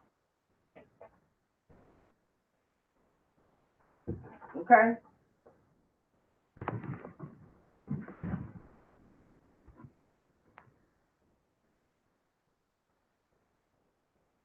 All right. J4K, J4M. One of the things that we noticed about both of these cases, they said it was a movement, right? Yeah, that's real, Million. I forgot where it was at. I did see it. If anybody know where it's at, drop it in there. Yep, Maleah name too. Maleah name too. A stranger, somebody that claimed that she wasn't a part of the family. She don't know the family. She trademarked Maleah's name, and it became a big thing inside the Facebook groups. I mean, people were fighting in the Facebook groups about her trademarking the name, and it reminded me so much of the fighting that was going on YouTube with Kenneka. So y'all know I had to insert that in the presentation because I've seen it when it was going on. And it reminded me so much of what happened to Kenneka. And people was fighting over her name. And I'm like, when did we come into a point of time where somebody died and we take ownership over their name? That's a new world order thing. That's a new millennium thing. Since when? Since when? But again, these are what you call high profile cases. Okay? But we were seeing a hashtag, the J4K, the J4M, and we were seeing it's a movement. I didn't feel like I needed to go get screenshots because y'all didn't seen it. I know y'all seen it. It's a movement. They always talk about a movement. It's not J4K, it's not just J4K, it's a movement. And remember I showed y'all the picture of Craig's either brother, cousin, whoever that dude is, and he had across his head, I believe it was across his head. It's a movement. Now, my interpretation of it's the movement is it's all about energy, status, and most of all, money. That's what's moving them. That's what they letting y'all know. This is not just an ordinary case. This is the movement. We doing something. We doing a movement over here. And it's a bunch of us that's a part of this movement, that's a part of this agenda, covering for each other and making sure we all get broke off, making sure this movement goes forth. Uh-oh, LifeLock is calling me. I guess somebody must, LifeLock only called me when somebody started hacking me. I call them back when I'm off live. That's the only time they call me is when somebody started hacking me. So they was letting us know all along. It's not just about justice for this person, but it's an actual movement. You got sets and groups. Remember, I told y'all back in the day with Kenneka case, I said you got different groups operating together, covering up for each other, and all this stuff. They setting up shop on YouTube in a Facebook group. Same thing with Maleah, no difference. It's a movement. That's why I can't really say who Tasha is. I don't know who Tasha Royal is because it's a movement. It's groups of these people working together. So you never know. You just never know. All right, this right here is the Walmart endorsement. This took me some time, but we're going to get down to it. We're going to get down to it because one thing I noticed is that Walmart was behind both of these cases and had endorsed both of these cases. And we have seen it before, once again. So I wanted to know what is the connection between Walmart and these cases? Okay, so I just really wrote this up this morning because this is the part I was like ending with right here. So if there's any errors, anything in there, just know I was kind of like rushing through this right here. But I got a pretty good revelation as to what's going on. I'm about to share it with y'all. How is Walmart involved in all of this? Okay, because remember we seen in Kenneka's case, the girl that actually booked the room, the Watkins girl, she had on a Walmart vest. So we knew she worked for Walmart. That was the first thing that y'all peeped out, the fact that she had on a Walmart vest when she went to check into the hotel. I posted the other picture so I can just bring up the fact that the DoubleTree, yes, have the black and white floors because somebody said I never mentioned the black and white floors in the DoubleTree. And yes, that's Masonic. It is black and white floors. But the main thing I wanted y'all to pay attention to is the fact that she had on a Walmart vest. Okay, so she worked for Walmart is what we assumed, or she just wore the vest to go check in. All right. You have right here in Maleah's case, all the Walmart employees took a picture with the pink balloons and a unicorn. Okay, and every time I see Walmart, because I've been seeing Walmart attached to it, and I know some of y'all have from Kenneka's case or whoever else, it raised flags for me. And I'm gonna show you another reason why. I'm gonna go to Kenneth Tart live real quick, and I want y'all to listen to his live while he at Walmart. Okay? Uh-oh. Kind of skipping a little bit. So I'm gonna exit out of this. I'm gonna go to Kenneth Tart's live, and we gonna, yes, he said SEMA Mark. Why y'all jumping ahead of me? I just got some smart people. I just got some smart people in here. Y'all better start looking at the chat room. Y'all understand what Malika talking about. I ain't even got to finish my sentence. My people so smart. So I can't be wrong. I can't be left. I can't be off because before I can even get it out, they own it. They own it. But listen to Kenneth Tart live while he at Walmart.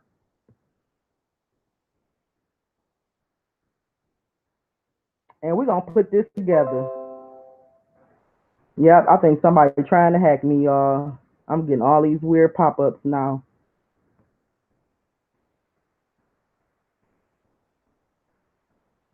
Okay, so his live is 10 minutes long. I don't want us to listen to the whole live, but it's certain things that I want us to pick up. So I am going to skip. Y'all can always go back to it if you want to find it. It's on his page, but just some things that I want to point out. I want to sit here and listen to him fool around in Walmart for 10 minutes, okay? It's just a waste of time to do that. But it's some things that I want y'all to just peep out and pay attention to, all right? He's at Walmart.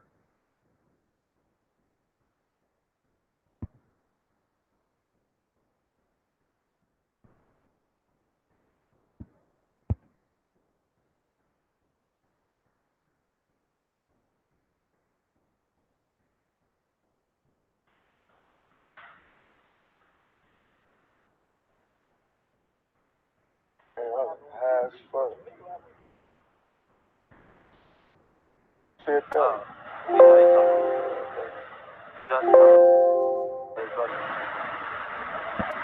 It's goofy. Okay, let me go to my little spot. Hell no. I want this crew time. You know.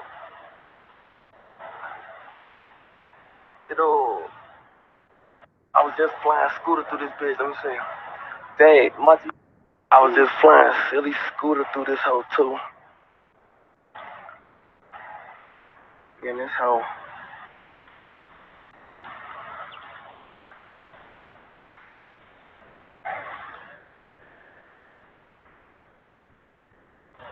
Silent on.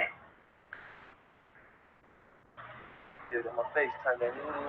Well, I get them bright. We can get however many goddamn furniture sets we want out this motherfucker. Hey Rambo, I'm finna cash Brightland in for like unlimited furniture sets out this bitch. Yeah, we selling the bitch 13. I can get unlimited furniture sets out of here. I can get a limited furniture set out of here. I'm going to fast forward a little bit. It's just certain parts I want y'all to listen to. Like I said, y'all can always go back and pull up the video, but it's like 10 minutes long, and I don't want to sit through the whole video. I can't even see the time. 1, 2, 3, 4. They just fooling around at Walmart.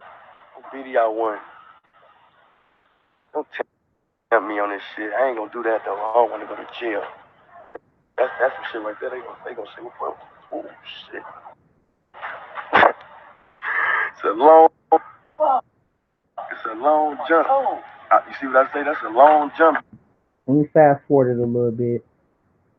I don't know exactly where it's at because I don't have a timestamp on here. No. Motherfucker gonna pull you out that motherfucker. Niggas like they getting too much money. That nigga Ram say, let me drive the boat. Hold on, Ram. Here it comes, listen. Let me drive it. That motherfucker say.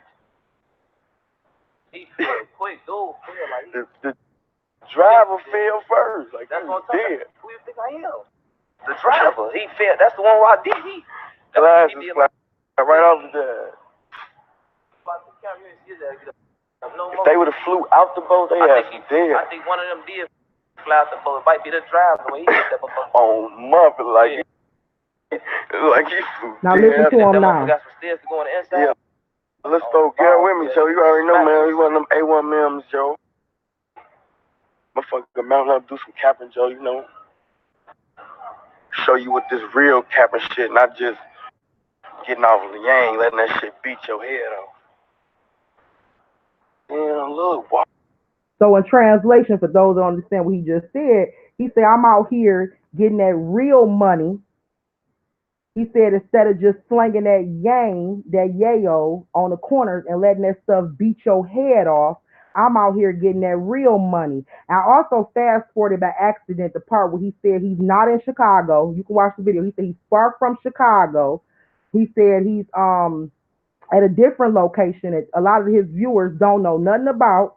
And he said he was trying to tell the person that's watching the live, he said, I'm out here getting that real money, something that y'all don't know nothing about. Instead of being out on the block just selling that yayo, I'm getting real money. In translation, okay? In case y'all want to go back and watch it, that's what he was actually saying. Omar even got, look, at least they should have looked better. 2 for $1. So like I said, they just in there fooling. They was riding scooty bikes through Walmart, all type of stuff.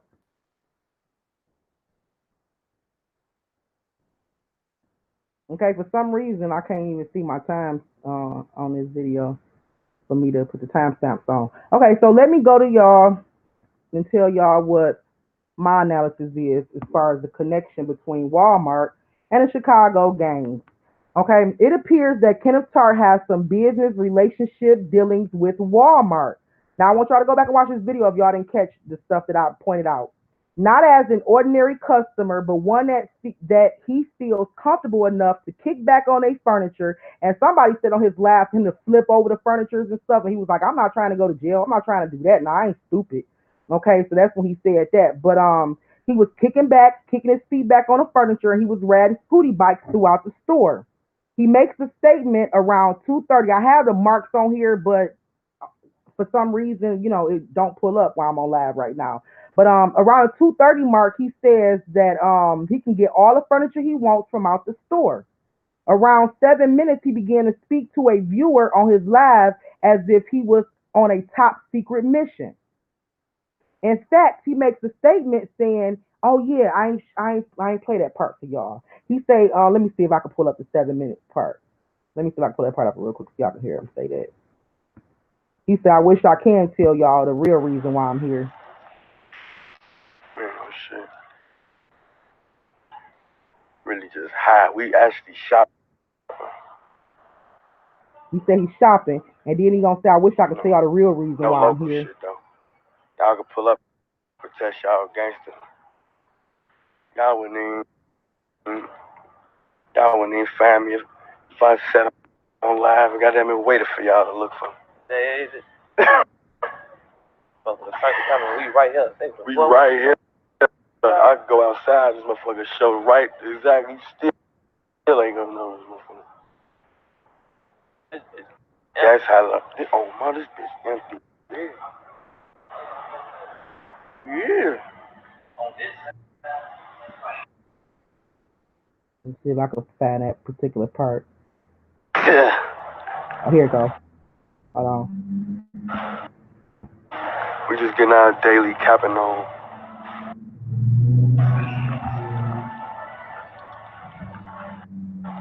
We out of. I would show what we really doing, but.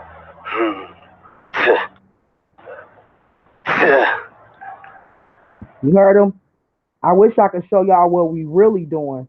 Let me rewind it one more time so y'all can hear that. So they not in there just shopping or playing around. They in there on a mission. What the hell wrong, man? Who under this hoe? We ain't on shit. We just getting our daily capping on.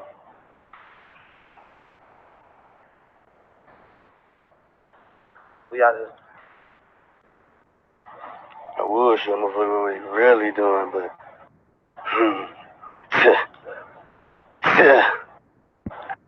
Okay. So back to the presentation.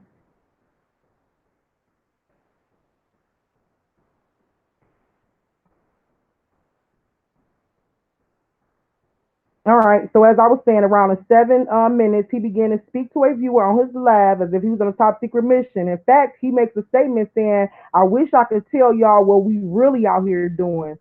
According to Tark, he's outside of Chicago and far from the hood as he walks around like he owns the place. It appears that Walmart store owners have a special relationship to these individuals and connection to these cases, just as other name brands such as Adidas and True Religion. Drop me a one if any of y'all notice that Walmart, Adidas, and True Religion seem to have some type of connection to at least Kenneka's case that y'all have seen. Drop me a one. If anybody noticed, Walmart, Adidas, and True Religion was the three brands that I really noticed that that's like endorsing these people and these cases. Okay, so I'm not the only one. A lot of y'all noticed that, right? Now, I haven't, like I said, the Lord haven't really revealed to me Adidas and True Religion, but I do believe I understand and I know what's going on with Walmart. Target too. Yeah, Target is another one too. Target is another one too. I would like to get deep off into Target, Adidas, and True Religion and find out what connection do they have with these cases. But we all seen it. We've all seen it. So we know that it's something that they got with them. But I'm going to stick with Walmart right now. Okay, so let me just do a little facts about Walmart, kind of give y'all a little background on Walmart and who the owner is. And thanks, this was a help from LaShondra, Miss Harris out there. Y'all see Miss Harris is real smart. Pay attention to what she's saying out there. She helped me with this right here. She gave me a little insight of Sam Walton. So shout out to you, homegirl. Before I disclose the connection between Walmart and the Chicago gangs, as well as Walmart's connections to these stories, you must understand the hidden truth behind the brand and information about the founder, Sam Walton. To break it down for you real simple, the owner of Walmart, Sam Walton, is not only a Freemason, but Walton family are one of the most wealthiest, powerful families in the world. Sam Walton used to run a prisoner of war camp for the United States military. Let me say that again, because I kind of stumbled. Sam Walton, he used to run a prisoner of war camp for the U.S. military. Okay? Hey, girl. So to decode Walmart, in case anybody, haven't paid attention to it, Walmart actually means martial law. Okay, you just divide the word like they do in Walmart, the WAL, you flip the WAL and you get the word law. Okay, you got the word mark, all you do is add the IAL and you got martial. Okay, so just look at Walmart. Walmart is nothing but code for martial law. Make sure y'all caught that before I move on. Yeah, he a Mason. And he used to run prisoner camps for the military. Remember, I was telling y'all about the military connection and stuff. This is getting deep. But so yeah, Walmart is nothing but martial law in reverse. Wall, WAL, flip it around, you got law, and just add the ITL to mark. Okay. Walmart has 11,000 stores throughout the U.S. Some in high poverty areas, which have been closed down and completely gutted out. It's been predicted that stores across the U.S. will be turned into FEMA camps, as somebody said in my chat. Many of their stores now look like federal penitentiaries on the outside. Have y'all ever noticed a Walmart that have like a booth in the parking lot, like a booth? Because one of the ones here in Texas, a few of them in Texas do. They have the booth out there where it look like it could be like a security guard standing out there in the booth. It just like a straight up penitentiary. It on the outside, it looks straight up like, or you might see the fence around Walmart. It's just like a straight up penitentiary, even on the outside. Okay, so yeah, it's been predicted that Walmarts all across the U.S. is gonna one day turn into FEMA camps. The owner of Walmart used to work for the U.S. military, um, doing war drills and stuff like that. Do you understand what I'm saying? Like this stuff is deep. And so Walmart itself is nothing but a cover up for martial law and FEMA camps. Yeah, cages. That's what I meant. Hebrew gifts, thank you. It looked like cages around Walmart. Yeah, I've seen some here in Texas where like a cage, and I even seen some where it have the like the booth all the way in the top in the middle of the parking lot where like a guard can be sitting up there. It kind of reminds you of a federal prison, a penitentiary. Basically, concentration camps. They just gave it a nice name. Yes, basically concentration camps. Exactly. All right, so this is my analysis of what's going on. My analysis is that Walmart are the middleman that pays gang members and members of secret societies to carry out the government's military agenda. Now, if anytime y'all get lost, let me know if I said some of y'all lost because this was like huge to me. It was big and it was like, wow. Okay. My analysis is that Walmart are the middlemen that pays gang members and secret society members to carry out the government's military agenda. Certain individuals are being paid to create chaos, to organize hits, gang wars, kidnapping, and such, all for the New World Order agenda. Walmart, in particular, is a front, like I said, for martial law and FEMA camps. What agendas did I say Kenneka case was all about? Race war, civil war, and martial law. Do y'all remember me saying that? I said Kenneka case was supposed to, and let me clear this up. When I say race war, I don't necessarily mean a black versus white thing. Race war, I put slash civil war because I can actually call it civil war. It could be us versus the cops.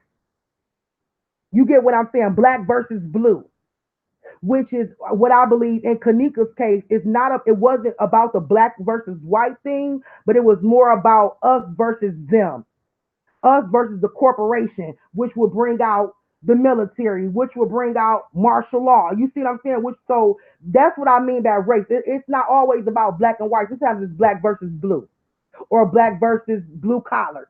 You see what I'm saying? The corporation. So, and I always said that I believe that Kenneka's case was actually about martial law, the martial law agenda as well, because we seen military involvement throughout the case. If y'all can remember, I Spy brought out the J5 carvings, and when she brought out the J5 carvings, I was already looking into something, and I found it, and we pretty much put it together like, boom, it is a military connection attached to this case. Also, we saw the silver and gold color code. We saw it on Teresa. We saw it with the flyers. I broke it down with y'all with the flyers. I'm talking about the flyers to the party. And I showed y'all, I said, here's the gold and silver on the flyers. And in the freezer that Kenneka was in, you got the gold floors and the silver walls. You see what I'm saying? So we've seen gold and silver all throughout from start to finish. So we knew, well, I knew for a fact that it was military connected. Okay? So this is what I think. I think Walmart cut the check to these committed puppets and cappers who are hungry for money, even if that means taking down their own community. Just ask Kenneth Tart. Because you got to think about it. If these are cappers or workers for the government, if they work, let's just say they work for the government, they're working for the military to bring forth martial law, which is what I said in the very beginning before I even got to any of this. Who cutting them they check? Walmart, because Walmart is the front place for the agenda. Walmart is the front place for martial law. Walmart is the martial law building, you might as well say. Secretly. You get what I'm saying? That's why he was on a secret top mission, and he had to really talk to his people and laugh on code and say, I'm just shopping. No, I'm just fooling, but I wish I could really tell you what I'm up to, but no, y'all don't know. And then he told somebody else, y'all getting that other money where you got to be out banging your head all night off that yayo. Y'all need to get this real. You see what I'm saying? What real money that you getting from Walmart? Now, I said to myself, he could have been just going down there making a sale, but who drives to and selling some drugs? But who drives all the way down dirty? I'm pretty sure he ain't clean. If he got drugs on him, of course he ain't clean. To a Walmart far out, it just didn't make sense to me. I think he would have had better sense than that. He must have been going to get some real money. Okay, and so I believe that Walmart is the ones that cut the check.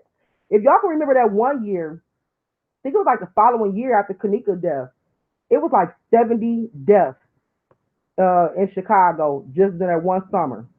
Like 70 people died. You know, I believe that some of these people are getting paid to create chaos in the neighborhood, gang wars, shooting, stuff like that. I believe they also getting paid to kidnap. That's why you got people coming up missing.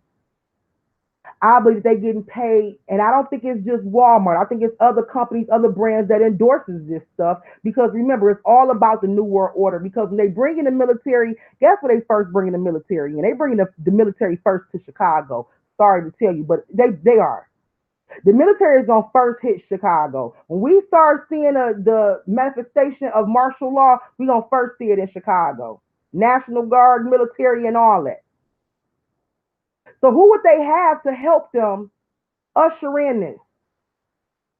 The cappers and puppets who hungry for money, who want the money, even if that means taking down their own people, kidnapping their own girls in the neighborhood. You see what I'm saying? Whatever the case may be.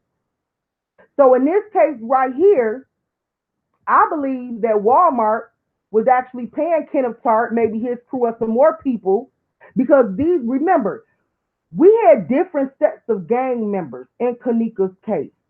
We didn't have all the BDs. We had a few BDs.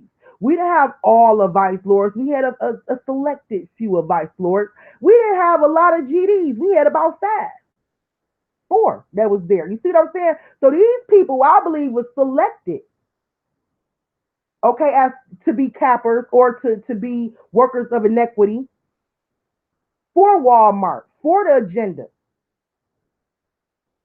Okay, and they're going to do things to help usher in martial law, not knowing that they don't got no love for you either. Just like I said about the activists, they're gonna end up locking your butt up in a concentration camp. You probably gonna be the first that they gonna deem dangerous. All that work you did for them, they know what you about. They probably gonna lock you up first. But see, these people are so money hungry right now. Money is the root of all evil. They are so money hungry right now. They are willing to sell out their own community, is what I believe and what I was showed last night, just for that mighty dollar. And then turn around, act as if nothing happened, and celebrate that person's life and death as if they ain't had nothing to do with it, as if they wasn't Jesus and Lucifers, what they call themselves, right? And lifting people's souls and stuff. I mean, I'm just saying. I believe that Walmart is the middleman that cut the check. And also Walmart is going to be the place that encaps the people. Once martial law do bust out, once martial law happens, guess what? They're going to start filling people up in them concentration prisons or federal looking prisons, them Walmarts that's been gutted out. And Kenneth Tart and his crew probably going to be the first ones to go. Because them the kind of people they're going to look at like they know that they dangerous because they didn't do work for them before. I'm just saying. But this is my analysis on the whole Walmart thing.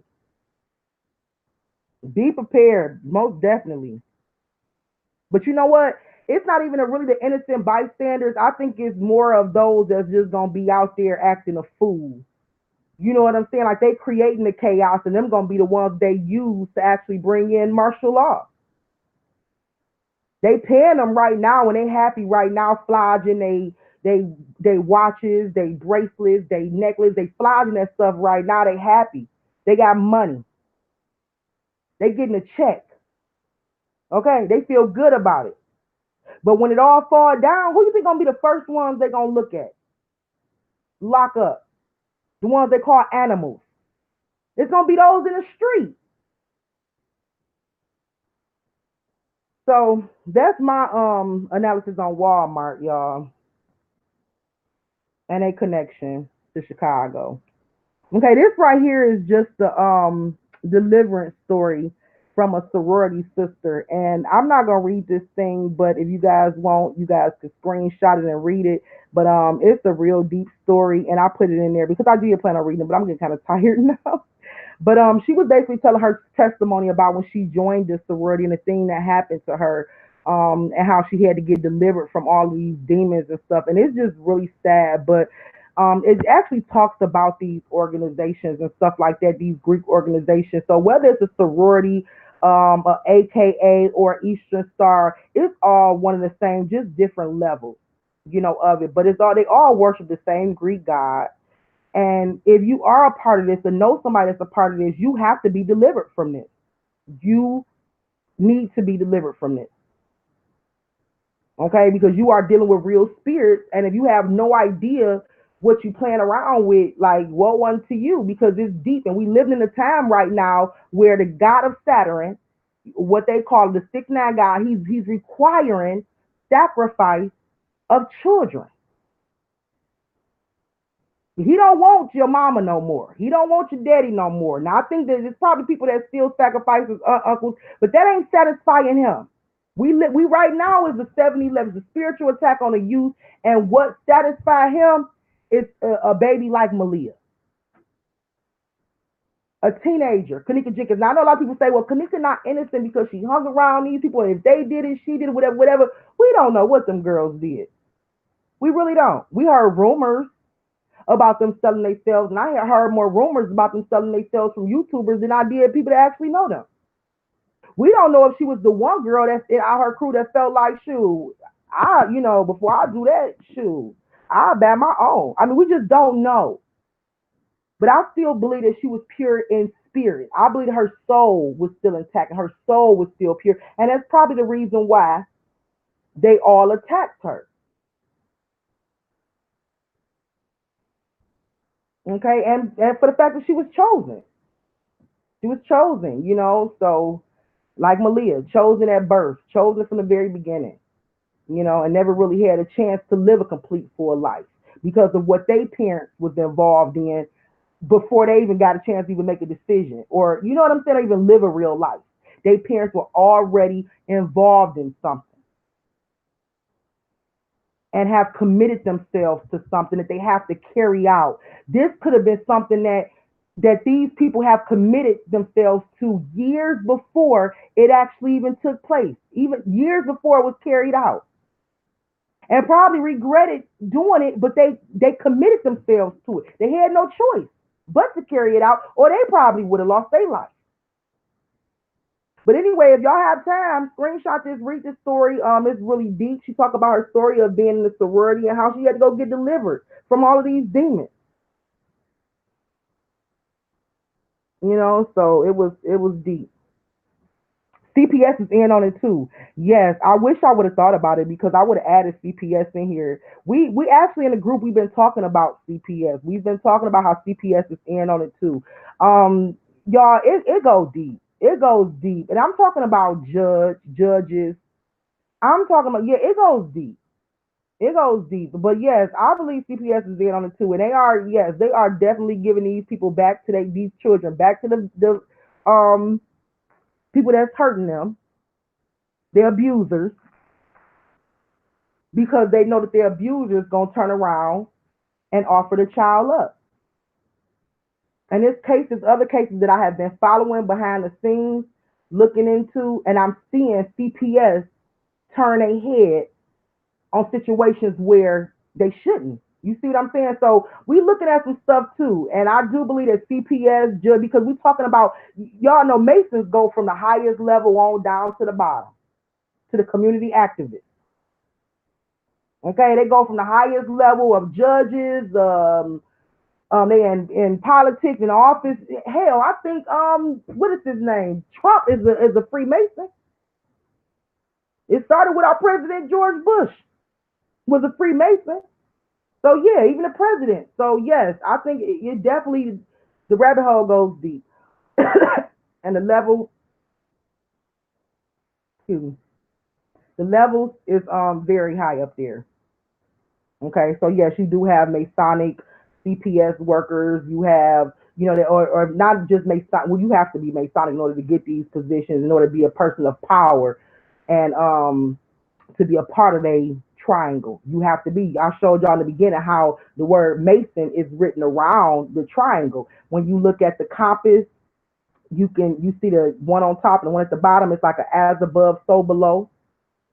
And the compass of the Mason symbol is kind of shaped like a triangle because they got the as above and the so below. So yeah, it goes all the way up to like the highest level of government. That's why the Bible say we don't wrestle with flesh and blood, but principalities, wickedness, people in high places.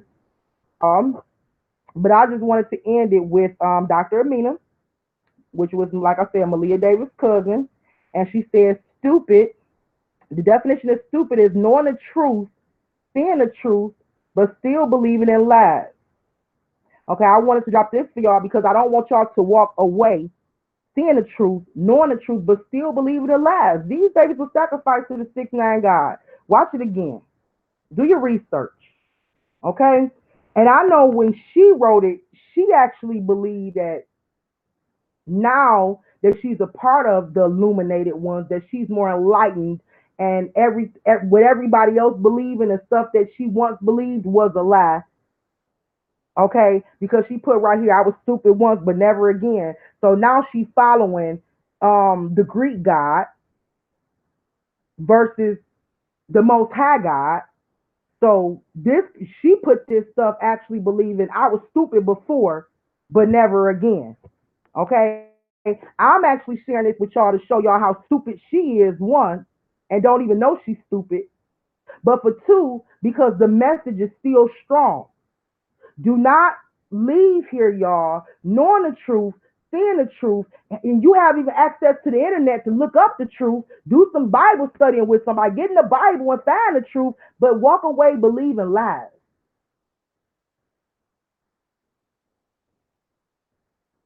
For your own good, not for me, for your own good. All right. So anyway, that is the end. I went through it kind of fast. I don't know why I feel like I forgot something. If I did, it's too late now.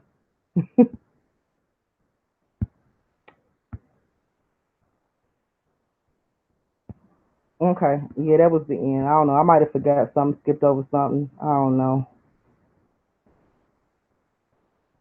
I just really feel I did. But anyway, I'm gonna go ahead and end this live. But look at the comparisons, y'all. Look at everything. It's all there. It's all there with both cases. So they can't fool me. I'm woke.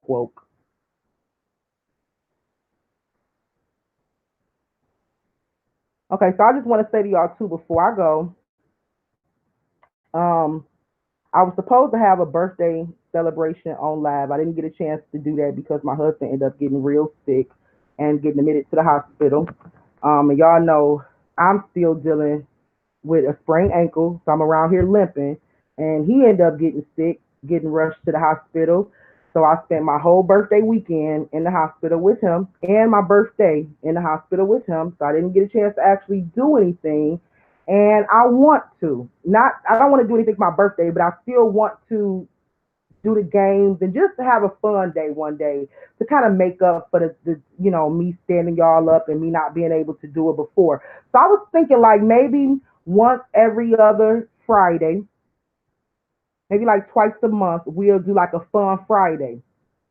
Okay, and that way it also help us kind of rid our minds from all this stuff that we kind of going through because I know I'd be so deep off into these cases if I'm not looking at Maleah, I'm looking at Kenneka. If it's not Kenneka, it's Bella, it's somebody. Okay, and my girls will tell y'all like we be it's somebody. So sometimes we just need a day of laughter. Okay, and I'm not, and I mean just like one day, once a month if that's what y'all want to do. But we just need like a day where we can just like relax, chill, and just laugh. So I want to be able to put that into motion, and I'm thinking, maybe every other Friday I'll come on and we'll just do a fun Friday. Okay, and I want to start it off. If I can ask you guys to write like a 16 bar or 16 line poem of either Kenneka or Maleah or do both. Okay, and I'm gonna have a number. I actually do got a number. I just never use my Google Voice number, but I'll have you guys to call in, and you can read your poem or rap your rap or whatever you want to do in honor of either Maleah, Kenneka, whoever you want to do it about. And I did one. I'm gonna read to y'all real quick. It's just 16 lines on Kenneka. I did one on both, but I didn't finish my one on Maleah. So I'm gonna kind of wait to share that with y'all. But I did one on Kenneka, and I'm just gonna share it with y'all so I can kind of give y'all an example of what I want to do, what I want us all to kind of do. And don't talk about me, y'all, because I just wrote this like in a matter of minutes. But this is the way I was feeling in my heart. But anyway, okay, so this is my little quick. Um, this is just say my little quick poem to Kenneka. Okay, and I ain't want it to be long, so I said 16 lines, 16 bars. Okay, I said, ever since I saw your pretty face, it was your smile that took my breath away. Dimples is what some call you, and Queen Neek, 'cause you deserve the title. The baddest chick coming out of Chicago, living life like there's no tomorrow. It's a shame you had to leave so soon and had a full life ahead of you. It's messed up how they set you up. They had to take you down so they can come up. Had no idea this world was full of hate. And since your death, the world hasn't been the same. Love you, Queen Meek. Just something short, simple, and for whoever. I kind of wrote a little piece for Maleah, Little Miss Princess who loves to dance, born into this world but never had a chance. For God so loved the world, he gave us you. And what the devil meant for bad, God would turn it into good. See, I kind of like, I got to brush up on that a little bit. But um, your beauty and innocence captured our soul. And though we did not know you, we loved you like our very own. I'm still working on Maleah's. But I would like us to do like a fun Friday, and we could probably do it this Friday. So if y'all can, write like a poem, a short poem, or a rap, or whatever you want to do to just get your feelings out of how you feel about this case. You can rap about the case, or just a dedication to Maleah, or a dedication to Kenneka. I just think it'd be lovely if we can kind of just do that. And call in with it, jump on the panel with me and do it, whichever one y'all want to do. Okay, so if that's good with y'all, I'll see y'all back on here this Friday. Get your poems together, your raps together, whatever, and let's just have a fun Friday. Okay? And that's all I really have for Friday. I think Tanya gonna come up with some games and stuff. I don't know for us to play. But yeah, maybe like 2-3 hours of live and just, enjoying each other and getting to know each other outside of all of this chaos and what's going on. Thank you, LaShonda. You know what? Like I said, with Kenneka, it just flowed. Like it just really flowed because I had been working on her case for over a year. And but with Maleah, it was kind of like I want to just perfect it. I want to just, work on that a little bit more. But thank y'all. But I love them babies and whew, it's a trip what we going through. So I hope y'all enjoy the presentation. Like I said, that's really all I have for right now. Thank you, John Q. Glory to God. He kept me up. He kept me up all night. What's blowing my phone up? I gotta get up out of here. Okay, I'm gonna read the chat room real quick, and I'm gonna get up out of here. Amazing Brady presentation blew me away. I gotta rewatch and share, share, share. Everyone needs to see this. Thank you. It's RBS. Y'all, please share, like, share, subscribe, all of that. All of that, please, y'all. Because I just think that once I was able to put everything together, I mean, it's undeniable because here it is. You have a case over here on the east. You got a case over here on the west. These two people don't know nothing about each other, but yet instead I'm getting the same signs, symbolism, colors, and everything in both cases and in Bella's. Even when I seen a guy being 6'9" so that was really all I needed. But I said, let me collect some more receipts so I can make sure that they see that this is what's going on. They are sacrificing our babies to this God with a little small G. And I'm like, and it's horrible. It's horrible. But in their mind, that is the true God. In their mind, they are illuminated and we dumb. Okay, because if you are a believer in the one and only true God, the God of Abraham, Isaac, and Jacob, they feel like you a Bible believer, you don't have the truth, you don't have the real knowledge, and they do. But that's the reason why they setting up these each other. That's why they setting up scams and stuff and trying to hit America up for all the money they can get and get the freak up out of here because they're afraid of the real God coming. So how you claim you got a relationship with him, but you trying to get up out of here and run because you afraid of his wrath? See what I'm saying? Like, whatever. Whatever. Pray for these people, y'all. Pray for these people. Because they're going to be the first to get it.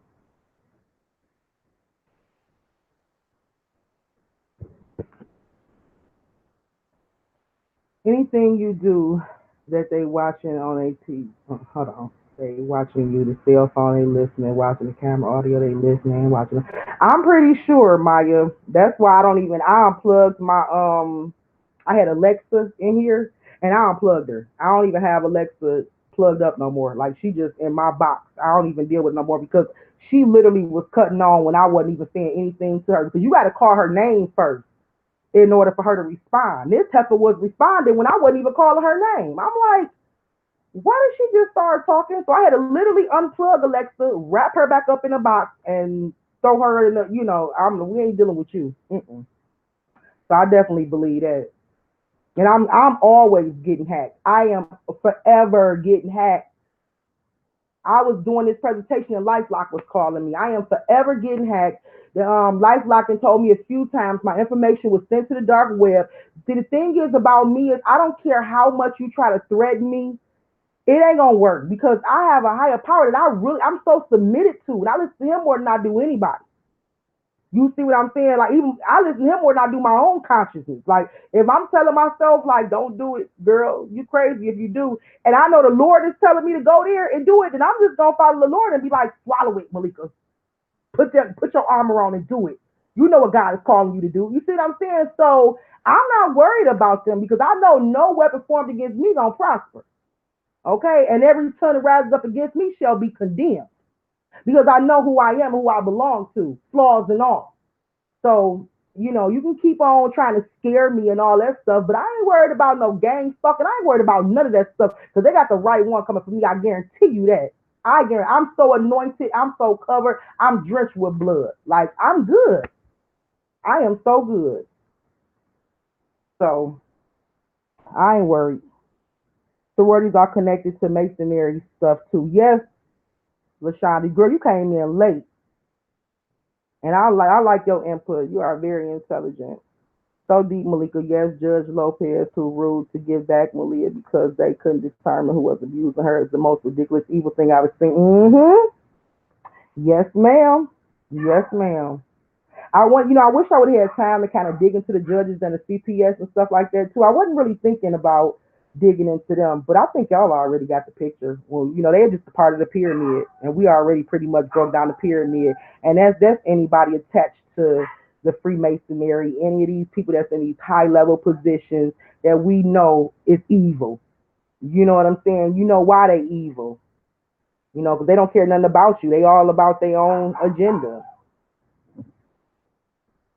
Okay, pray the fathers. Let thy kingdom come, thy will be done. Amen. They all wear ring and certain shake wear. Yes, ma'am. You see certain handshakes and stuff they do.